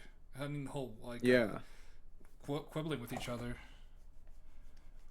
Mm-hmm. that leads to a dangerous ideology being put on display. What? Yeah, it's a bunch of freaking illiterate assholes who don't understand the difference between fiction and reality. Like, I'm sorry, dude. If somebody watches freaking Goblin Slayer of all things, and gets to thinking about freaking fascism of all things, they were thinking about that shit from the very fucking beginning. Sorry, not freaking sorry. And Also, honestly, the sooner that they dive deeper into that type of shit, the sooner we don't have to worry about them anymore. like That's all I'm saying. even if fascism was legitimately being portrayed in this show and wasn't treated as a bad thing, it's still fiction. It's still fantasy. It's not our reality, and it would hopefully, in a perfect world, be construed in a way that it makes sense for the world that they live in, that they have developed this society like this. And it doesn't matter whether or not the society is technically good for them. It is a society that they had built for themselves due to the world that they live in. It Like, is not a story about fighting against the man or whatever. It is a story about people surviving in an imperfect world where a lot of people get hurt and killed. I know I've referenced Yep. it like multiple times, but you literally just described the Imperium of Man from 40K. It is a hyper-militaristic, xenophobic, theocratic hellscape. But it needs to be that way to survive in that setting. Like, Yeah, like he's trying to relate like the idea of fascism and the structure of fascism from our world and applying it to this fictional setting when that's not how that works. We don't have to deal with freaking monsters going out there randomly killing and destroying people and property and legacies. That's not how it works in our world. Those things just do not exist the same way. yeah, But in a fictional setting, that can. And sometimes there might be cases where things that use elements of fascism might make the most sense. again, yeah, when you say suffer not the alien to live, it's like, I mean, when you look at the aliens, yeah, probably a safe bet to not let them live for the most part. I mean, you're not really gonna reason with a tyrannid or an orc. Yep. Ah, there we go. Oh, part 2. Oh, Oh, part 2 already. Doom Doom stands stands destroyed. creating the perfect enemy. Oh, fuck off. There is something inherently disturbing about the narrative vilification of an entire race, even if it's a fictional one. It speaks to a willingness on the part of the author to disseminate fear of someone not for what they believe or what they stand for, but for what they are born as. To a lesser extent, it is also a very unimaginative narrative shorthand. You don't Unimaginative to you.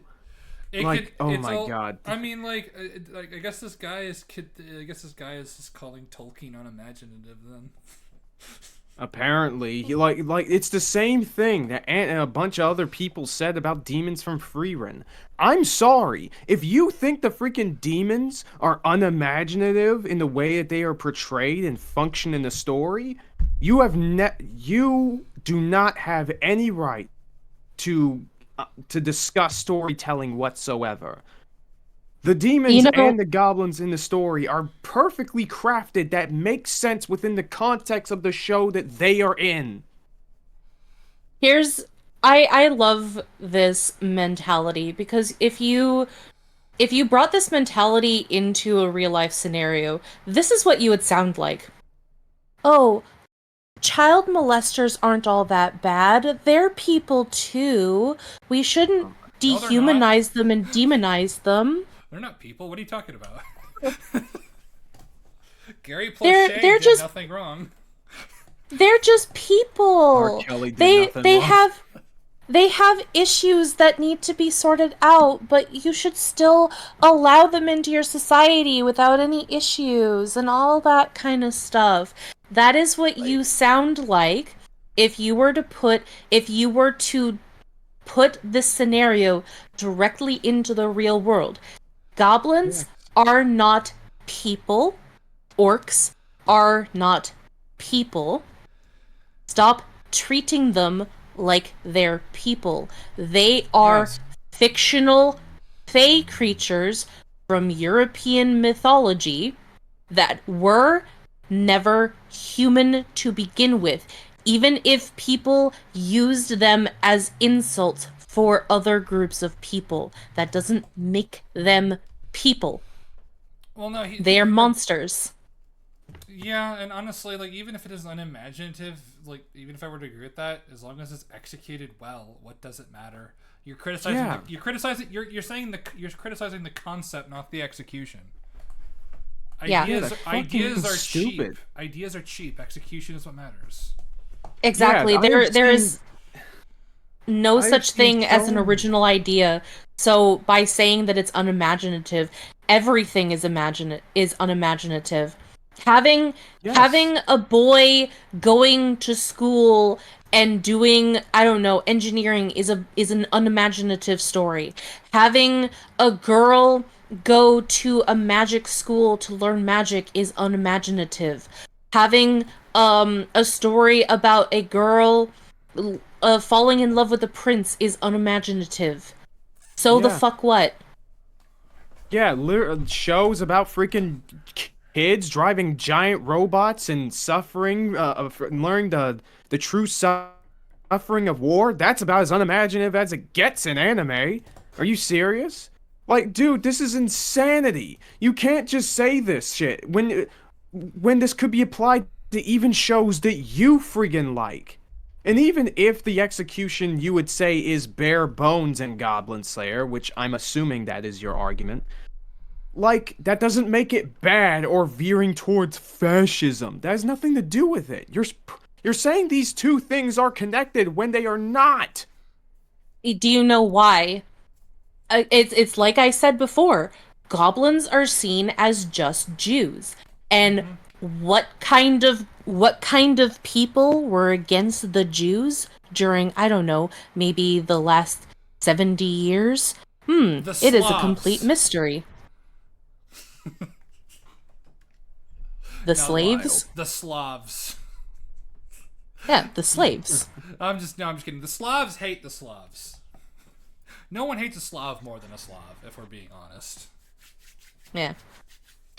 But yeah, that is essentially what this argument is. He's just tiptoeing around it. He is saying that the world is automatically fascist Germany from the 40s because the Jews are the goblins and the goblins are bad, therefore the Jews are bad. Therefore the people that are fighting against the Jews are Nazis. And it's not even necessarily true that they're vilified for what. I mean, they are vilified for what they are because what they are is inherently evil. Like but the idea, just how goblins reproduce is inherently evil and should never happen. Like the Goblin Lord at the end of the series, he wants to just steamroll and take over everything because goblins are just inherently greedy. They just want to. They take whatever they want from whoever they want. Regardless of what it is. So there is somewhat of an ideology. No, but that's inherently bad to have that in a story. I guess there's some there. I mean, if I really wanted to like go five head, their inherent ideology is greed is good, which I can support with references. They're narcissists. Yeah. You know what? Yeah, they are. They're also cowards. By nature. Yep. Cowardly I mean, most narcissists typically are. Yeah. Just look at Boogie. Exactly. You don't have to justify what has led a group of people to act in an immoral way if it's their birthright to do so. An evil race as the enemy in fantasy fiction goes back as far as the writings of J.R.R. I know writers who use allegory and the raw cowards Tolkien, if not... Oh, he's insulting someone of a higher caliber than him. Oh my god. My guy, this goes back further than Tolkien. How about you read a fucking book for once in your life? I beg you. I do think that Tolkien is probably the more notable example, which... Yeah, but to say that it goes back as far as Tolkien is inherently wrong. Oh, yeah, he is only saying it because Tolkien is a known figure. He is not being honest about this. because Mhm. he implies that Tolkien invented this. No, this shit goes back to like the Arthurian legends, the Odyssey stories before, that Tolkien drew inspiration on. Exactly. But Yeah. So by saying that is inherently dishonest and just disgusting. and while I wouldn't necessarily agree that allegory is for cowards, I agree sometimes. I do agree sometimes. It's contextual. I mean, he's using allegory for Goblin Slayer, and he is a coward, so... This is true. Yep. Because, like, when Tolkien read Dune, he's just, like, he hated it. Because Dune is, like, allegory layered upon allegory. Mm-hmm. Further, plenty has been written about anti-Semitism seeping into talk. Ooh, Jewish. I knew it! I knew it! I knew it! I told you! Okay. I told you! I'm just gonna sit here and slowly strangle myself while you guys explain everything. I told you! Oh no! Tolkien decided to make a very basic story of good versus evil, so he made evil races. How can we apply this? And how can we, as a bunch of terminally fucking retarded people, like collectively, like imprint this and make it inherently like political? I know, Jews. Yeah. It's always the Jews. so freaking Whether you're stupid. anti-Semitic, whether you're against anti-Semitism, it always comes back to the Jews. It really Can I does. just say, Yeah. Like, just leave Yeah. Jews alone, my guys. exactly. They had it enough. They had it rough. Like, but even going aside from that, like, sidestepping that real quick, I'm still on the whole thing about like, oh, these things are inherently unimaginative. How the fuck do you know? What shows have you freaking watched? Do you know how there are so many story ideas that you can have in regards to like the idea of a story where the characters have to face off an inherently antagonistic race that they can't reason with? There's so many routes you could do with it. In a circumstance like that, what are people willing to do in order to survive? What would that look like? How would they see themselves in the aftermath of such a thing? I guess xenomorphs what, like- are lazy. Oh, Well, well. to be fair, well. xenomorphs aren't necessarily evil. They just operate on a pure animalistic instinct. Well, But yeah, and you they're- can say the same thing about goblins. They're That is essentially true, just yes. This is higher degree of animals. That's been said throughout the series. That's the whole point. Yeah. How they're- can you reason with an animal? I can reason with my cat. Well, She, okay, yeah. So I'll feed her when she stops meowing. There, I've reasoned. Oh my god. No, you have reasoned with yourself, and your cat is just learning that meowing at you, telling you I'm hungry, will not get you to feed her. Yep. Tolkien's portrayal of the dwarves and his use of non-European The physical features dwarves. Non-European. Yeah. Okay, because like I think Oh. because what is it? Didn't the orcs in the books they were described as being kind of Mongolian in features? I believe. Yeah, Yeah, he I think said that they were unattractive like Mongols. But Mongols but Mongol doesn't necessarily mean Mongolian. Though I don't know. No. Though I don't know if he was actually referring to Mongolians when he said that. Mongoloids, which is like just generally in that relative area of Asia. Okay. He's saying that Asians are ugly. That's what he's saying. I mean, to be fair, it's usually a flip of a coin. You either get your pretty, you either get your Thai lady boys, or you get your NTR ugly bastards. There's no in between. Yeah, I mean, and that's like the same with all people. Like, there are ugly white people, there are ugly black people, there are attractive white people and attractive black people.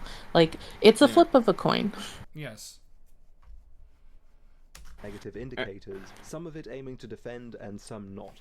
And while I do think parts of The Hobbit and Lord of the Rings can be a bit unscrupulous with their handling of race, Tolkien at least showed a willingness to address racism within the margins of the text. Racism in The Hobbit and Lord of the Rings is not exclusive to the narrative. It's present in the characters as well, and this is presented as a character flaw in each of them. One of the core themes of Lord of the Rings is friendship and solidarity across races and groups, after all. I thought I'd die fighting side by side with an elf.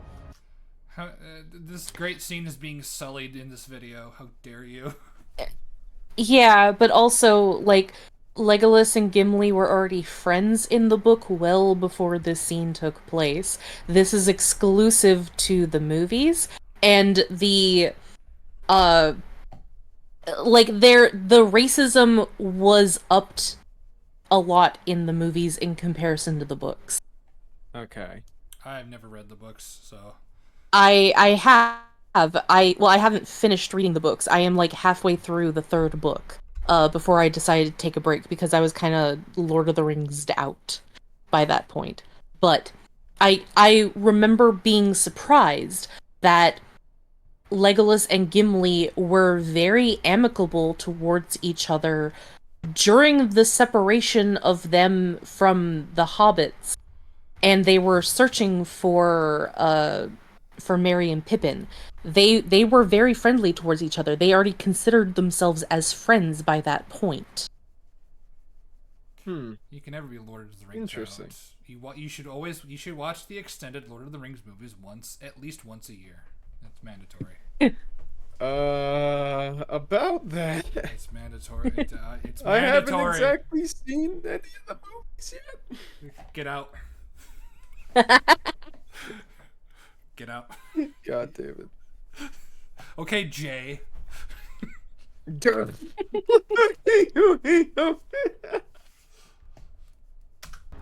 Okay. What about side by side with a friend? Copyright. Nice pause. he's just like, sure, friend, whatever, knife here.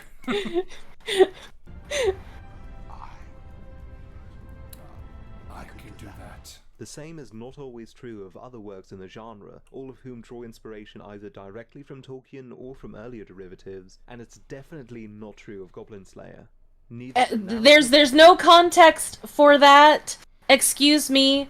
Why would you only put the fucking misleading title on the page?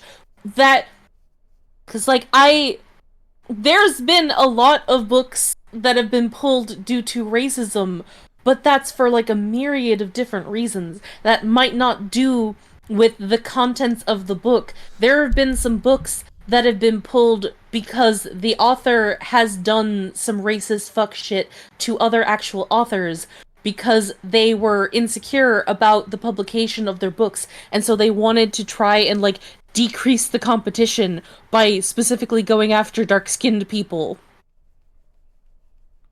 You have to specify. You can't just have a potentially misleading title. Why would you do that? Because, don't you understand? Aren't you aroused? Look, all these goblins are. Be aroused. Sexy goblins. Ugh. My god, look at that guy in the back. Exactly. Oh yeah, you can tell he is packing, you know. From earlier derivatives, and it's definitely not true of Goblin Slayer. Neither the narrative nor the characters ever have any kind of sympathy for the goblins. That is literally. Wait a second. That's not necessarily true. Wasn't there one person who was? Wasn't the priestess all like, "Hey, what if the goblin children can be good?" She said, what if there's one good goblin? Shouldn't it be possible? And then goblins are like, yeah, there could be one good goblin out there, but the only good goblins are ones that don't show their face to the light of day. And then he beats the goblin children to death. Yeah. Perspective of the goblins is rarely taken into account, and because they're a bunch of raping, pillaging, murderous, evil fucks. Why would they not be taken into account? That's what they're presented as. Yeah, when you have a fictional race, you can do whatever the fuck you want with them. You can make them inherently violent. You can, like, here's the thing, the term race inherently fucks up this whole discussion right here. Like, If you're using it goblins in the in modern other sense, similar. yes. Yeah, the goblins and other fantasy creatures and peoples and whatever, they're not a different race. They are a different species. Now, Actually, of Yeah. that's course, what you race might. used to mean, though. Different species, and then it got reappropriated into more sociological terms, which I believe the original term for, like, black people, white people, Asians were deems, if I'm getting my terminology correct. Mm. Hmm. Yep. Because, like, if you read And on the origin of species, when Darwin talks about different races, he talks about different races of mussels and cabbages and species. yeah, exactly. So in fantasy, It's you're just taking race back to the species level. So it's ridiculous because like I'm sorry, dude, but I don't care about the perspective of a rapist.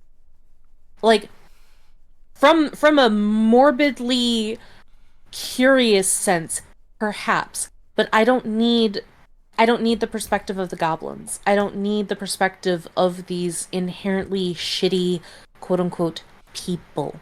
we do get Yeah, a it's little just bit of not. perspective from the Goblin Lord, and it's revealed, oh, he's just an evil piece of shit. Yeah. Yeah, and even if we didn't have that, like, this is a very simple story. Why would you want to put that in a simple story like this? Because it would appeal to his tastes. Not everything's about Oh, of course. you. Yeah, not everything's freaking Gundam, dude. Like, if you want a story where, oh, the bad guys are bad guys for ideological reasons, watch fucking Gundam, for fuck's sake. But even when it is, any argument made to paint them in an even slightly more sympathetic light is immediately shut down one way or another. The first episode gives us a perfect example of this. Because there's no indication that the goblins can be good people. That's why. Like, there's context. I'm writing a book. Sorry for this tangent, but I am writing a book where, yes, the magical creatures are going to be portrayed in a sympathetic light, and it's the humans that are going to be the bad people. But you know what? The majority of the magical creatures that appear in my book, they don't mindlessly rape, they don't mindlessly pillage, they don't mindlessly slaughter. It is Sure. through the incompatibility of the religion and the societal culture of the magical creatures and the humans that make them enemies. And it is the navigation of trying to survive through the cultural shifts and the inherent hostility of humans towards magical creatures that makes my story that makes for my story. But that doesn't mean that there aren't magical creatures that either aren't intelligent enough to understand these nuances, or just magical creatures who are animalistic to the point of the goblins in this story. And that needs to be understood, and that needs to have that kind of nuance in there. And that doesn't mean that just because I'm writing a story with that kind of nuance in it, that doesn't mean that that applies to every other story out there, or even Yeah. any kind of story that I'm going to write in the future. Yeah, you can And still make a complicated story or interesting story with a simplistic villain. Like a villain whose simplistic motivation is I want to take over the world because either I'm incredibly greedy or it's the only thing I know how to do because I was raised in like a regime or whatever. Like, like say Fire Lord Ozai, right? Like that is about that in terms of functionality, what is the difference between a villain who is shown as nothing but greedy or evil just for the sake of it and a villain like the goblins? They're like fucking animals. What is the functional difference there? There is none. So why is that a bad thing? Because it's lazy. Define No, it's lazy. no, it's simple. And sorry, not simple. It is what is it? Uncomplicated. What's the word that I use? Yeah, it's uncomplicated. It's simple and effective because it works. It again, like, I'm pretty sure that I've ranted and raved about this several times throughout the last couple of months, but like, I hate that people just use words to blanket statement something by saying something is lazy. Well, what makes it lazy? Why is it Yeah. lazy? What makes something this thing that you are saying it? Because you are just assuming that whoever is listening to you open up your pie hole and have words come out of it, that they automatically understand the things that you are saying. But the thing is that language is important, and if you don't Yeah. use language properly, then people aren't going to understand you, and thus there is no point of you opening your pie hole to use language in the first place, if that is the case. Yeah, like I would imagine that I guess what reason that these people would probably say as to why they think a storyline like this is lazy or something or other would probably go along the lines of, oh, well, there's just less potentially interesting ideas for storytelling if you just have a simplistic villain. Yeah, again, I bring it back to 40K. That's just not true. The orcs are hyper simplistic, and you have a lot of interesting stories with the orcs. Well, And there you go. because what makes someone like Gazgul like stand out is because, well, he is an orc and does orc things. Because he's effectively the prophet of the orc gods, he's a lot smarter and he's a lot more eloquent than most of the orcs. Mm-hmm. But he's And inherently evil, so fuck him. I mean, yeah. Well, the so the weird thing about orcs, I'm sorry, it's just that they are inherently violent, but we do get stuff from their perspective where it's like they're talking about it, like, why did the Umis get upset when we attacked their cities? They make them all bright and shiny, so of course we're going to attack them. And then he's like, Umis, they just don't make sense. yeah, and Gotcha. like the frustrating thing about this is that he's saying that, oh, it's bad because it's not something that I like. I like it when things are this way, and therefore anything that isn't the way that I like it is therefore bad. It's like, no, it's not bad, it's just something that you don't like. It's fine for things to not be catered to you. You narcissistic little shit. I mean, I find Jujutsu Kaisen boring as piss, but I would never call it bad. Yeah. I mean, I would just say you have no taste, but you know. Ha ha ha ha ha. I think that's a good place to call it for today. Sure. Yeah, no problem. Yeah, it's getting late. I need to get ready for bed and get to sleep and go to work tomorrow. Hooray for working! Woo. I Listen, gotta. the great lesson of this stream is a good goblin is a dead goblin. There Yes, and we're going to learn more next time.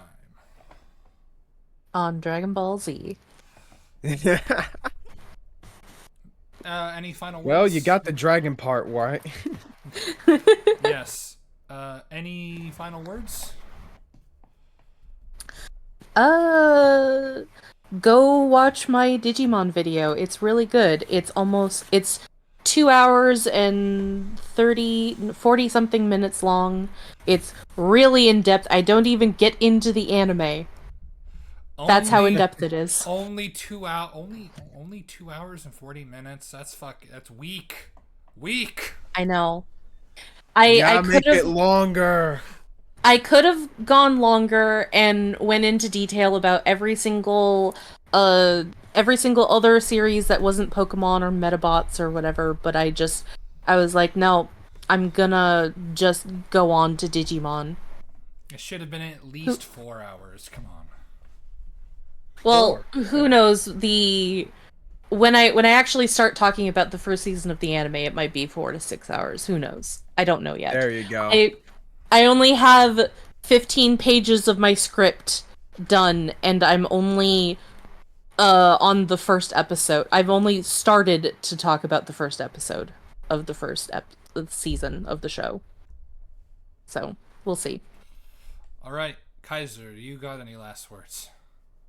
On my end, I'm just hopefully by the time by this time next week a new video should be up on my channel. So yeah, just keep watch over that, and I'm gonna need to recover from some brain damage because of this freaking video, dude.